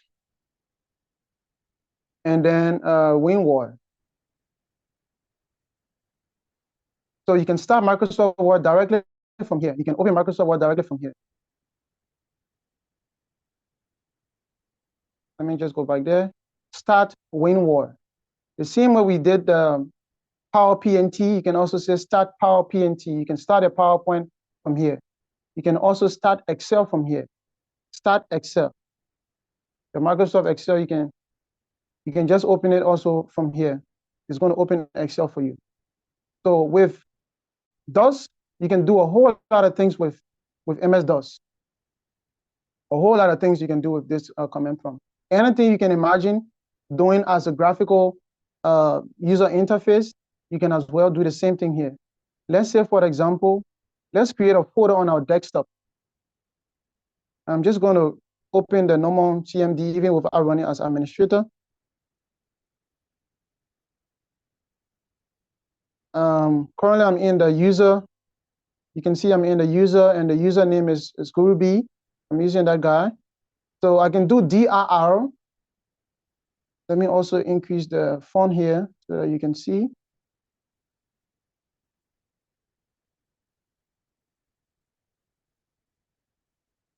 I'm using DRR. So if you use DRR, it is possible to have 5 to 10 minutes break. You can have that 5 to 10 minutes break to yourself. But then let's see. Let me check for the other speaker. If we want to have a 5 minutes break, if you are into that, you can say yes. If you are not into that, you can say no. And then we'll continue. Let me see if the other speaker is here. Try checking for him twice again. I still cannot find him online. So let's see the responses from them. So many people are saying no. I think we just have. All right, so let's move on. Let's go on. So from here, if you use DRR, DRR is the abbreviation for directory. So if you use DRR, you enter, it's going to show you all of the folders. CEO, sorry to disrupt you. Can you please give the comment for the PowerPoint, like the way you said for Win Word and for Excel? I didn't get that for PowerPoint. Can you please help? Okay, so you can open it even from the run area here, Power PNT as PowerPoint. You could also open it from the CMD here using Start, START, and then Power PNT. We enter, it's going to run. Start Power PNT, Start Excel. If you don't want to put Start, then you can just easily do it from the Run dialog box and just spell Excel. It will run for you, or Power PNT from here will also run for you. So Power PNT, Excel. If it's Note, EndNote, you put EndNote. If it's whatever thing it is, just put the name of it there. So here, when we open by default, without running CMD as administrator, if you just open CMD or command prompt, and you put DRR, if you have so many folders on that user account, you will see all of the folders. For example, now I just have these folders here. So if I want to go, let's say I want to go in documents. I want to go in the document folder. Okay, so I want to go in the document folder. To do that, you put CD and then DO. When you put D and you start to press the tab key, the TAB key on your keyboard, it will complete that command for you, or it will bring up every other thing that starts with D. So CD means to change directory. Change directory. The difference between run as administrator and just open it by default is that some commands will not run because they are sensitive.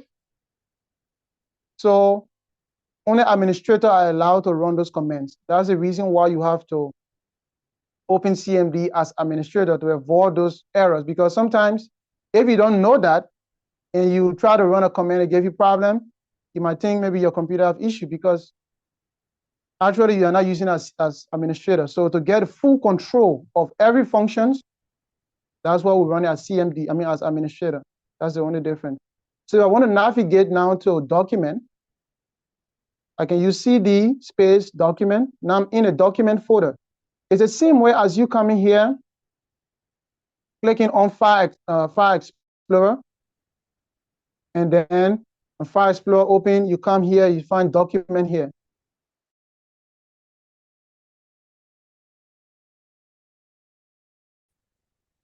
So it's the same way as you clicking on it like that.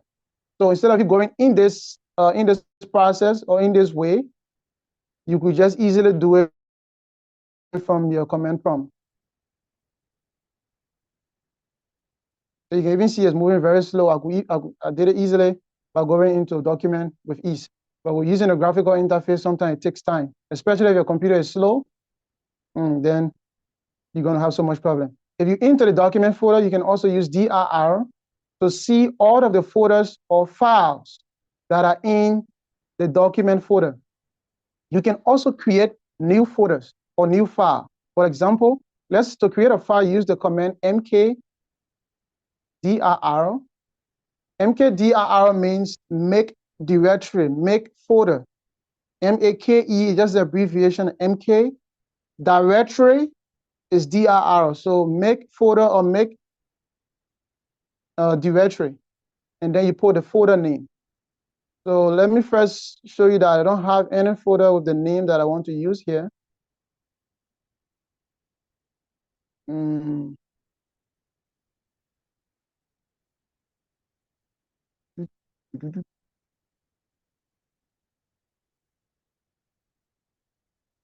So there's, I think if I have so many folders here, I can be able to go through. But if you check here, you'll not find any folder. Let's say, for example, I'm going to create a folder called Collins. What name should I use here? Or that's for maybe 5-minute break. But let's just create any folder here. Like these are all of the folder section. Below here, there's no folder there, just file. So let's see here. We're going to create a folder from the command prompt and see if it's going to take effect here. So let's call this folder, as a default, maybe just default. And I'm going to enter. So once I do that, automatically it has been created in the back end. Let's come back to our document down here, and then we check. We should be able to see default folder should be created. If not, I can just refresh this guy. Let me just click back on document. I don't know if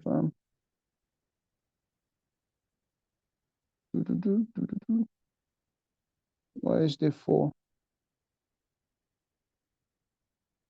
Okay, where are you? So default should be created. Let me check from the CMD side and do dir. Before, we cannot find any folder here. Ruby document. Let me see. Okay, let's do it the hard way. I'm here to drive C, and then user Ruby document. So you can see the default folder is here. Yeah, so other people should be able to see this. For me, I think I have so many complications. So default folder should be here. You can also delete a folder, rename the folder, and all of that. You can do everything that you can imagine with this command prompt. So let's navigate, because some people don't really like this too much of programming and thing. Or some might even consider as programming, but it's actually not programming. Okay, let's clear our screen. Sometimes you might want to explore and see all of the active connection. You might want to see all of the active connection on your computer.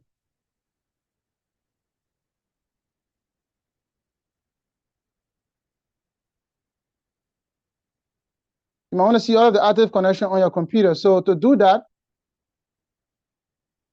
we can type the command net start -ANO to get the network statistics of our computer. That way we can also see all of the active ports. If, for example, let me just enter first. It's like a movie, right? Yeah, you are watching some science fiction movie. So the command is netstart, NETSTAT, space, and then you put -ANO. Can you open local drive like D in the prompt? Yeah, you can open any drive. You can do anything you can imagine with your graphical interface. You can do anything from the CMD. So you type the command netstart -ANO. It's going to show you the protocols and then local address, foreign address, state, and ID, process ID. So for example, you might see something like this port 135. These are active connections that are on a computer. Probably you might use it to detect if somebody or if some other programs that are not, you don't imagine or remember installing, running on your PC, or if somebody have access to your computer at the moment. So like this one, the local address ending with the port number of 135. 135 is the remote procedure call. Is the port number for remote procedure call. Also, you might see another port number of 445. 445 is for something called a SIMBA or SMB, basically for file and printer sharing. So that means currently I have something related to file and printer sharing. So there's a sharing of files and printer currently on this computer that is running. So you can investigate that more using the process ID. So we'll get to that part later on. The last comment I just came in the group. Another one, port 3306. If you see this, that means you actually have MySQL running on your computer, which I can attest to that I have these things running. So if I don't have anything like MySQL running, and which is related to database and all of those things, then it's going to raise suspicion. I can further investigate. So if you see port 8080 that's on an HTTP request or the web server is also running, if you can see maybe any port like 5939, that means you have like TeamViewer running. So if you check here, for example, you see anything like 5939, that means you actually have, for example, here, okay, 5939, meaning I have TeamViewer is actually running this computer. And for those of you that have used TeamViewer, you'll understand that TeamViewer is a remote connection device or software. If you install it on your computer and I install it on my computer, I can be able to remotely access your computer and do everything while you are not there. Or even you can do it, probably you have one computer at home and you have another computer in the office. You can install TeamViewer on both of them. Maybe you went home, but then you left something undone on your computer in the office and you want to access it. And there is internet still running at the office. You can sit from home, access that computer, send that email, or do that work without getting back in the traffic to go back to your office. So that software is called TeamViewer. It's free. I think I don't know if I have it on my desktop here. I'll show you. Okay, where is it? I think I have it somewhere. But the name is TeamViewer. It's right over your Zoom. It's right over your Zoom. All right. So you can download it and then you can have, it's free. You don't have to pay any money. So you can download it and be able to have remote access, probably for some of us that do, or some other people that do remote jobs. Some people, maybe their computer have problem or they want you to do certain things, or you want to work on some network, configure some routers in farther distance. You can use TeamViewer to access that router, access that computer, and do your work without going to that place. TeamViewer requires internet connection, so you need to have internet because you are also communicating with somebody on the other side of the world. So you need to have internet. TeamViewer is free and it's best for you to use for your remote work. Okay, so let's see other things. If you want to know all of the port numbers for somebody that was asking about 1978, his name coming out like a breviary, but you can get all of those port numbers, or probably later on, another time I will, or just message me and I will share with you, because it's difficult to remember all of the port numbers offhand. Okay, so let's change our pendulum, as we'll call it when we were quizzing. We can create something called a visual desktop. Currently, I have this desktop, right? And then I want to do another task on another side of my computer. So we can have visual desktop. So one way to do that is for us to use the Windows key, Control and D. That's going to create a visual desktop for us, and then we can be able to switch between it. So currently, if you can see here, I have my browser open here. I have Word open here. I have Zoom open here. So let me create a visual desktop.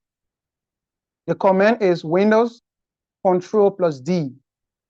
Windows Control plus D. So when I do that, you see there's a switch. Currently, you cannot see. There's nothing open here. There's no browser open here. There's no Zoom open here. I'm in another side of my computer. I open a whole different session.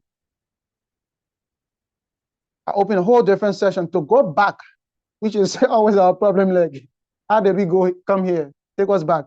So to go back, we can use the same Windows control and the left or the right arrow. Yeah, you'll have two desktops. You can create as many desktops and do a separate work here while you go back again and do another separate work there.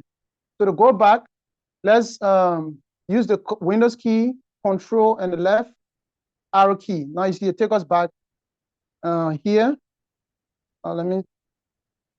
Okay. Now it's bring us back here. So you can see here when I come to Edge, you can see it. When I also come to Microsoft Word open here, so you can see. So it takes you between different or visual desktop. So you can have different tasks going on the other side. You also have different tasks going on the other side. Many a times we can copy so many things on the internet. Like you want to actually copy this thing here, take it to Microsoft Word. You want to come back again, copy this one here, Control C, Control V, or you want to just right click, do copy, go to Microsoft Word, paste, come back. It's too much headache. So what if you first highlight this one, do the Control C to copy it, or you right click and copy. Everything that you want, just copy them. You also come here, you copy it, Control C, or you can right click and then you copy. Now you go to wherever you want to paste it. For example, let's go to Microsoft Word. I want to paste everything that I copied from that other side without going back and forth. I've already copied them. So how can I just, keep pasting everything that I've already copied? To do that, we hold the Windows key and V. The Windows key and V will show us a clipboard of everything that we have copied. You can see just now I copied these two things. So I can easily just paste them. You can see I just paste it here.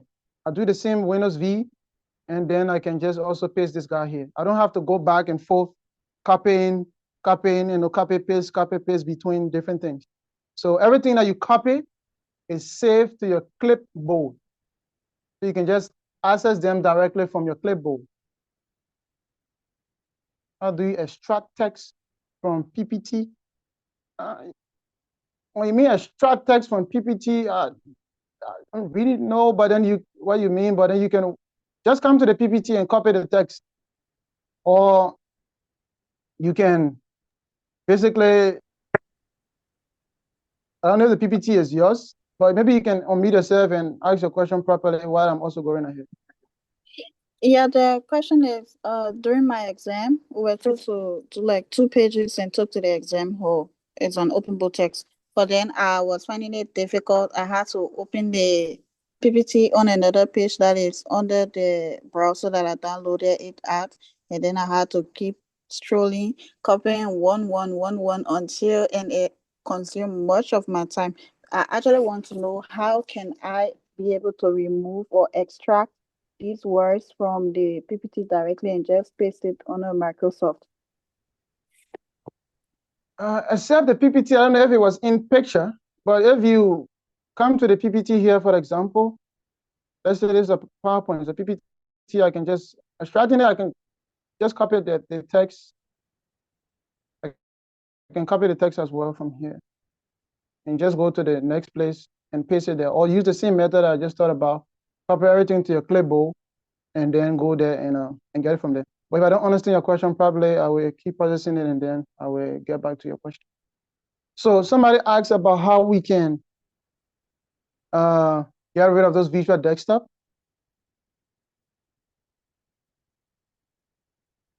To get access to the visual desktop, you can actually use the Windows key and a tab key. I don't know if you see it, but okay, you can see it. So you can see these are all of the screens that I have open. You can even see here, I have desktop 1, desktop 2. These are all the visual desktops. So you can just come here and close it from here. Okay, you come here, you close it from here. That will do. Yep, that's answered the question. The other person who asked the question about to copy and paste the text, first copy the text normally, as you always been doing.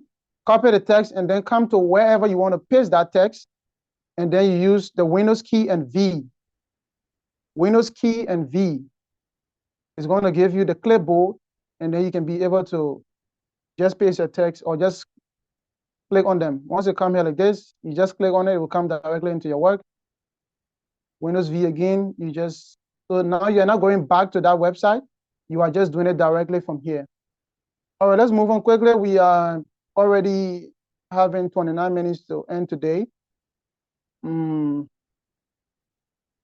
right, the next thing is, how can we,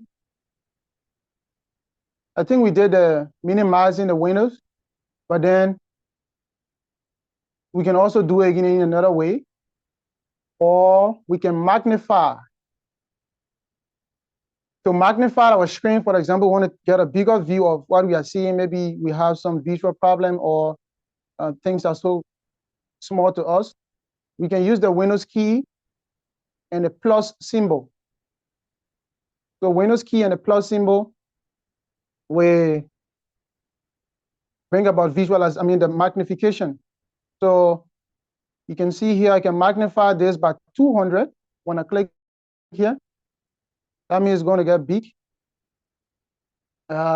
that? So if you don't want it, then you just go back to your default 100. So that's the magnifier. You can use it. You can even search for magnifier normally, and you should be able to do it from there. So many things are being discussed. Might be too much for you in a single day. So you can also check the recordings at your free time and go through them one at a time. Let's also see another thing that we can do. Let's create something called guard mode. I'm sure probably if you have ever heard about guard mode, please let us know in the comment section by saying yes. If you have heard about guard mode, or if you have ever created guard mode, GODMODE. There's one thing that I want to leave you with today, and it's going to give you some other stuff that you can get from your own PC. So many people have not heard about it.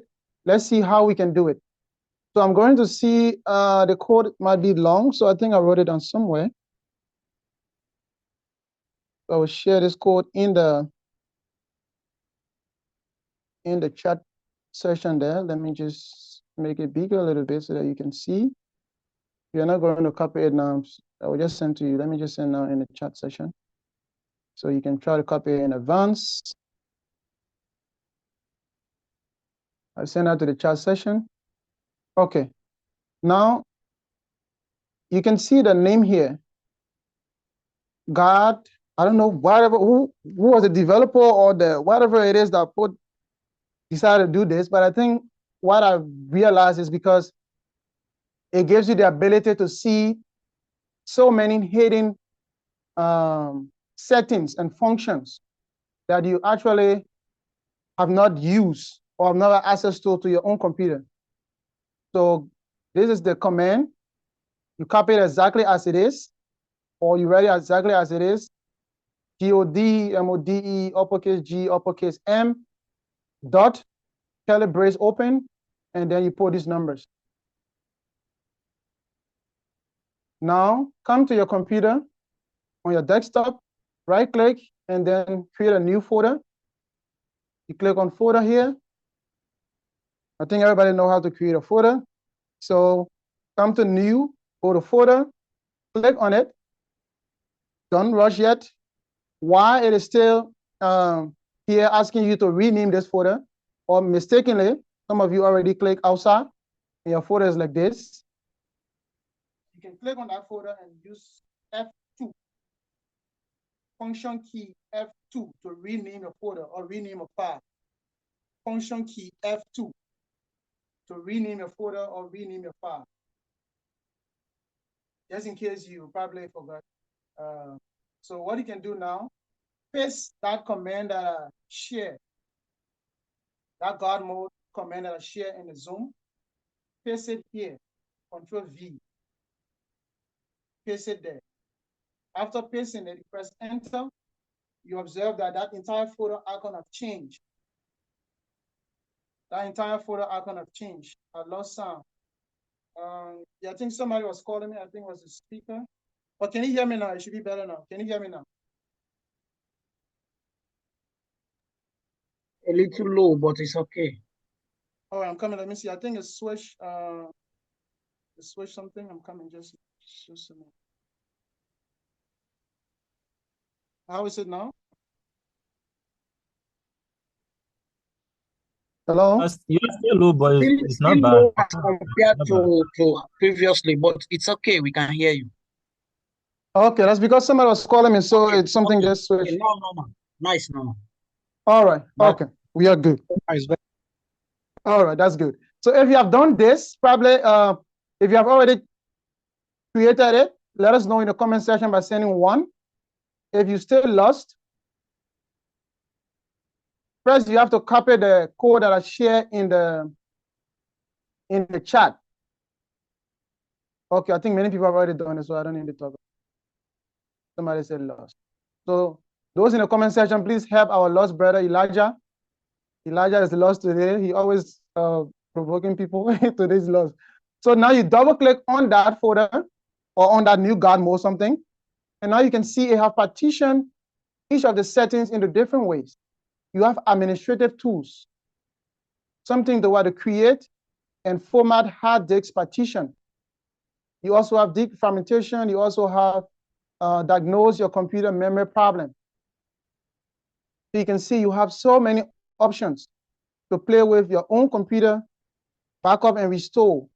You also have different things here, manage web credential, change the time zone. All these options that probably were not at your disposal before, now you have them. So you can do so many things with your PC now. So many options you have. You can restore your files and file history. You can do so many things with your computer now by using the God mode. By using the God mode, you can just delete your browsing history, do so many things. Manage your browser add-on, change your cursor, how your cursor blink the rates, your keyboard, everything you can do a whole lot. So that's the God mode.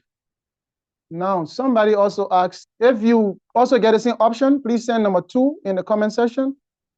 If you also get the same option. So there are so many things. As you can see, we keep going. You have so many options, so many things to play with on your computer, so many things. Another thing we can do, sometimes we work a lot, but then when it's nighttime, our screen is still bright. There's a difference between reducing the brightness and then using the night mode on your computer. So let's try to see how best we can switch between the night mode. So press Windows A on your keyboard, Windows A, and you should be able to see this option. All you have to do here, just click on Night Light. Night Light. Not even Night Light. I've been thinking about going out now in the night. For those who God mode is not working, I don't know if you have any issue with God, but then we will get back to you. So Windows A. Windows A. Windows A. Please press Windows A, and then you will see this a little dollar box on the side here. Click on Night Light. You see that it dims the light of your computer. If you want to remove that, you just deactivate it, turn it off. If you have done that, let us know in the comment section by sending 3, Windows A, and then you click on Night Live. Night Live, thinking about Olano City. Okay, many people have done it, so please use that in the night to avoid too much of light being reflected to your eyes at night. I don't want to be a motivational speaker advising you. Sometimes I forget to do it, but please do it. It's helpful for you. Somebody was asking, how can we see or how can we know if somebody accesses our computer? Okay. One thing we can do, it depends. There are so many things on your computer that somebody might access. For example, you might want to see, let's go back to our CMD. You might want to see when last I actually log onto this computer or I actually change my password. So I'm going to put system info, system info, system info, system info. Today you are going, you are learning tired. You are learning a lot today. So here you can see. That's what study will do. Here you can see when you install your operating system. You can also see the system boot time. So the last time this computer was booted, that was on the 20th of January 2025 at 1 o'clock in the afternoon. I'm using, you can see here. So that means if you left your computer to the office and you know actually that you turn that computer off and you are not even in office on January 20, you are not in office, you are on holiday, you came back and you saw this. It's another indication that somebody have access or used the computer. Another thing you can do here is, let's go to the, let me clear the screen, and let's go to net user. And then let's choose group B or administrator. So you can type your username. But there's a difference between the actual user account and the Microsoft user account. So let's check net user administrator and enter. Here you can see when the last time I changed my password. So you also know that this password was changed. Today's the 23rd. And I changed this password by 2:58 p.m. So this computer password, I mean, this user password was changed on this date. So, Oga, who changed the password? I was not here. Who changed this password? So you can see that also. That's another way to also see. Another thing you can do is to come to your browser. We will soon be leaving in maybe 10 minutes to start taking the attendance. Come to your browser. Maybe you want to see if somebody actually use your browser to check some other things. So you come here, open a new tab, and then you tap, not tap anything, just put Control H. The last comment, please. Last comment, where are we? We're on CMD. And the last comment was net user and the username. And you press enter. Then it will show you when that user changed the password, when that user log on. So you do Control H, or you can even come here to the 3 dots and you press on history. You will see all of the sites that we last visited. So if you know that you never visited a roadmap, something to find your profession, your career path, you want to be that cybersecurity expert, what are some other things you need to learn to know and become an expert using this website? So these are all the websites and things that we're visiting, and also the date and the time. So if you know that you are not the one using it, that means somebody actually come here to use your computer and browse and check other things. So that's another way to go.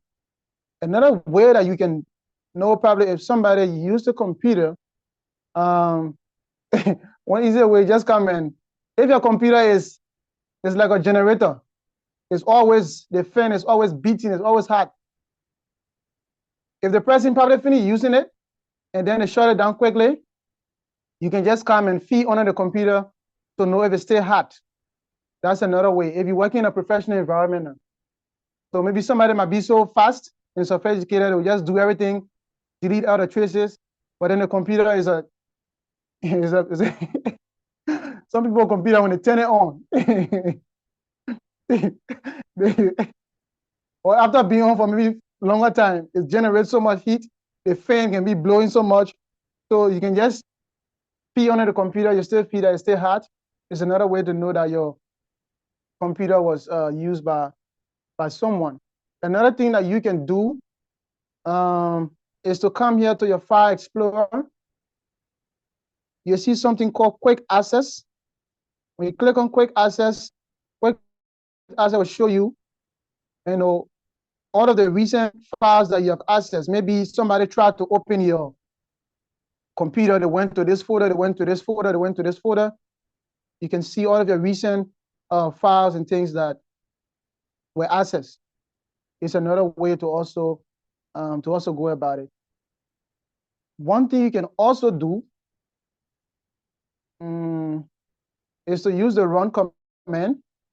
In this run command, you can tap something called event view. So it's EVENT VWR.MSC. Event EVENT VWR.MSC. After that, you can come here, allow you to do all of the summary of administrative events. It's still loading. And then your focus would be on this Windows logs, expand Windows logs. And then you can see system, you can also see security. So if you come to system, for example, let's come here to system. On a system, it will show you different summaries. These are things that probably ordinary person don't want to have time to maybe learn or study. So if you have an event with the ID of, for example, maybe 6416, you see the date and the time here. Maybe somebody just bring a USB and they plug into your computer. They did their thing and everything and they left. It's not about browsing, it's not about logging on, but they use USB. So the event ID for USB is 6416. So if you see any 6416 and you see the date and time here, and you know you are not around at this time, but then you see in that ID 6416, that means somebody plugged a USB on that computer.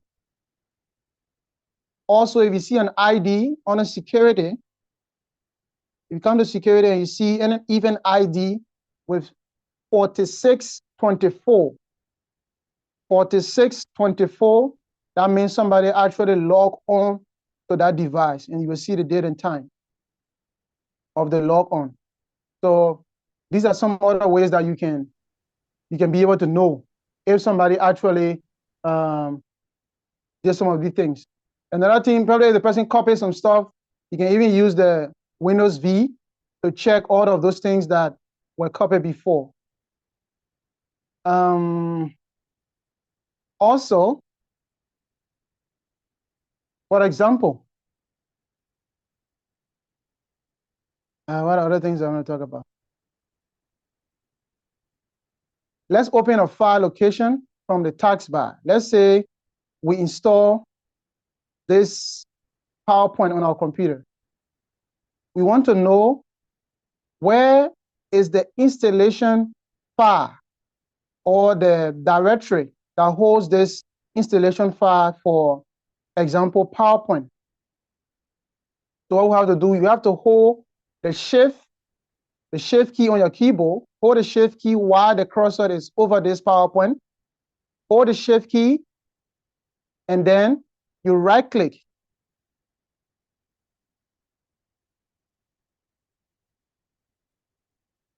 I have two guys here. Why you don't want to right click? So hold the shift key and right click, and then you should be able to see the, let me just find another one. I think I have so many tabs that open. Let's see, for example, let's go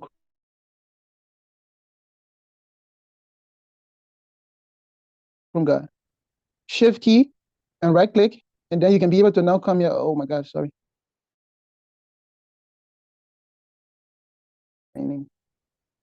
Yeah, you see something like open file location. That way it will take you to the location of that app or that file, where it was located, or probably where it is was installed.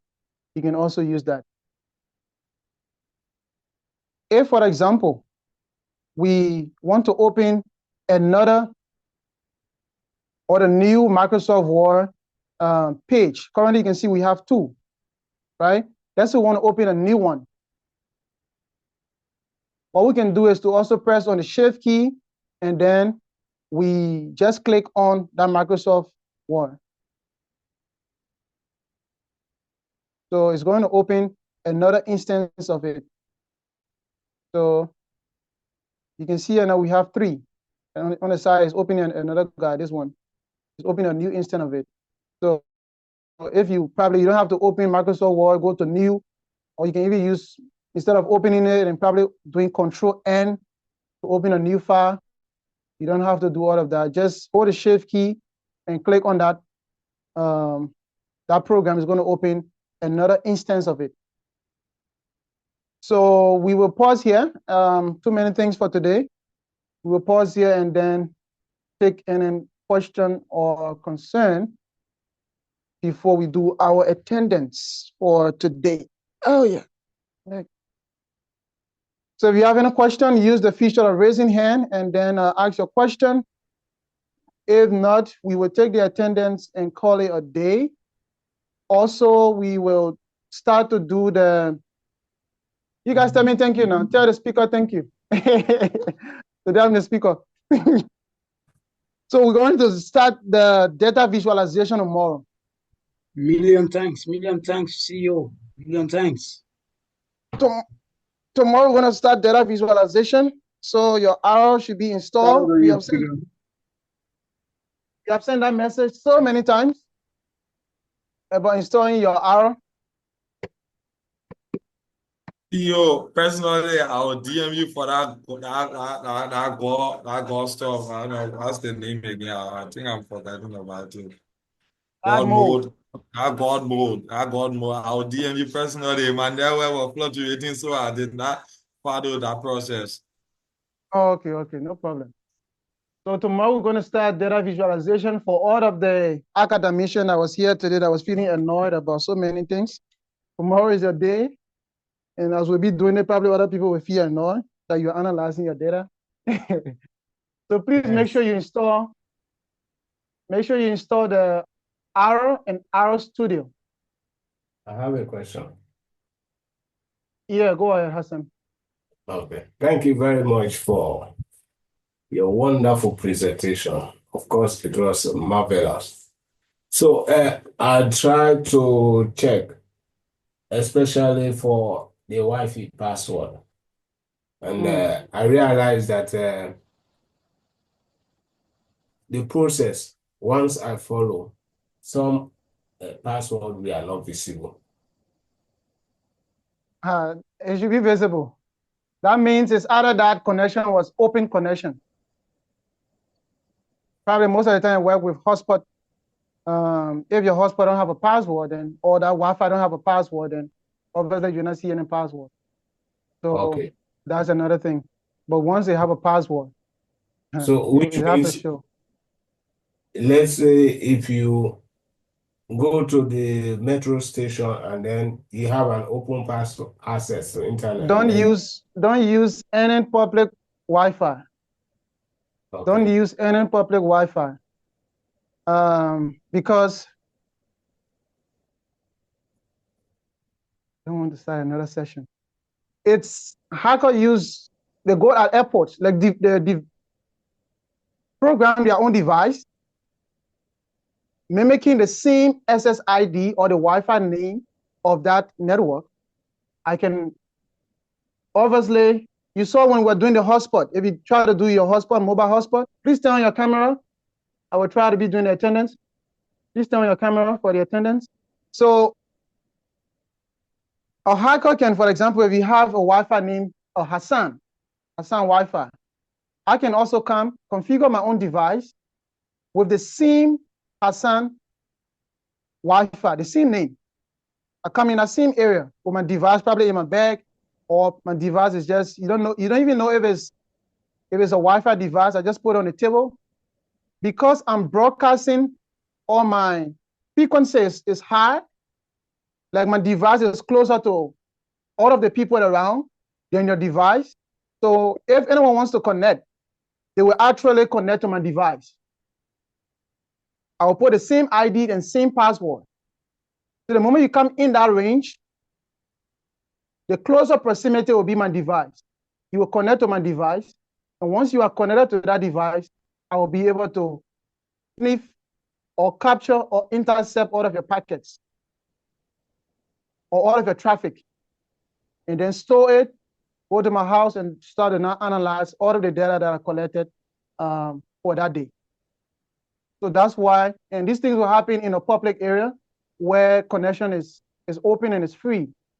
So that's why you don't have to use it, or except you trust that area, or you are the only one in that area and you just want to do your things quickly. That's the only time, but don't make it as a habit to connect to any public available Wi-Fi. Let's do the attendance. Let me first do the YouTube backup. I'm coming, just give me a few seconds. Let me just, okay. So I'm doing the YouTube one now.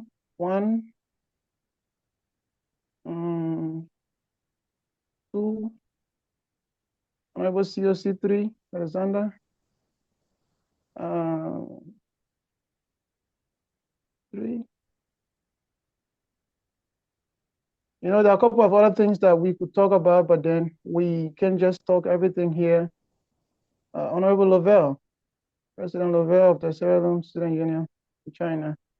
Good to see you. So we can talk about everything here on this kind of a core environment.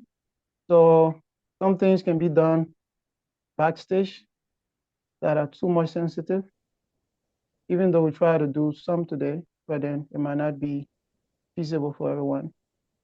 So if you have any kind of a problem ranging in that direction, we can do it. So I've already did a YouTube backup. Let me now do the one that I have to send in the group. Just keep your camera on and keep cruising. Keep enjoying yourself, looking also at other people. Probably you might see one of your friends or one of your classmates. So CEO, you can see my message? Private message or in the group chat? In a group chat. Yesterday, okay, almost 20 minutes to the lecture, my internet flipped, and I was even writing in the group that my internet was giving me trouble. And then when I came back, you finished doing attendance. So it means to say I was absent yesterday. I saw that message yesterday, and I think I responded to all those who sent me the message of such. I responded to it by telling them to take screenshot of that conversation and send it to me as reference. But also what I did was, because many people are complaining on their internet, having problems. So I started to do the attendance, I think 15 minutes in advance. So if you first check the attendance record I will share, you observe that it's a lot than usual, because I did the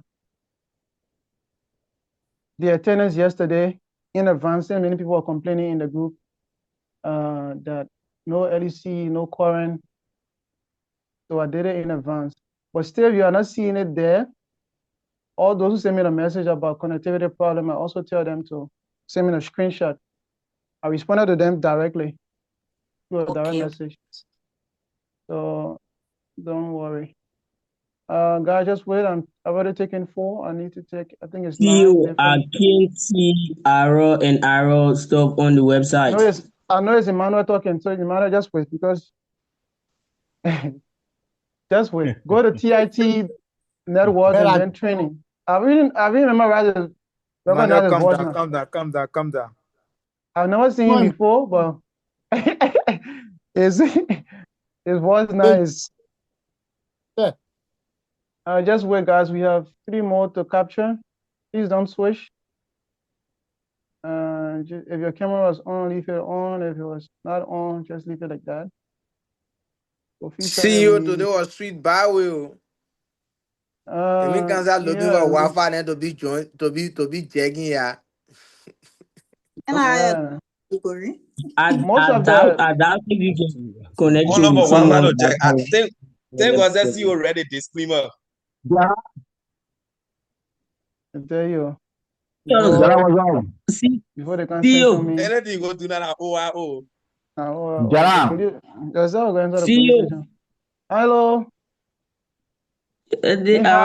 still. That's where I'm coming. Because of you, all who made the attendance. Anybody who made the attendance, please contact Emmanuel. Okay, guys. So I think I've already captured. Window ski. I think I've already captured out of the screen. So officially.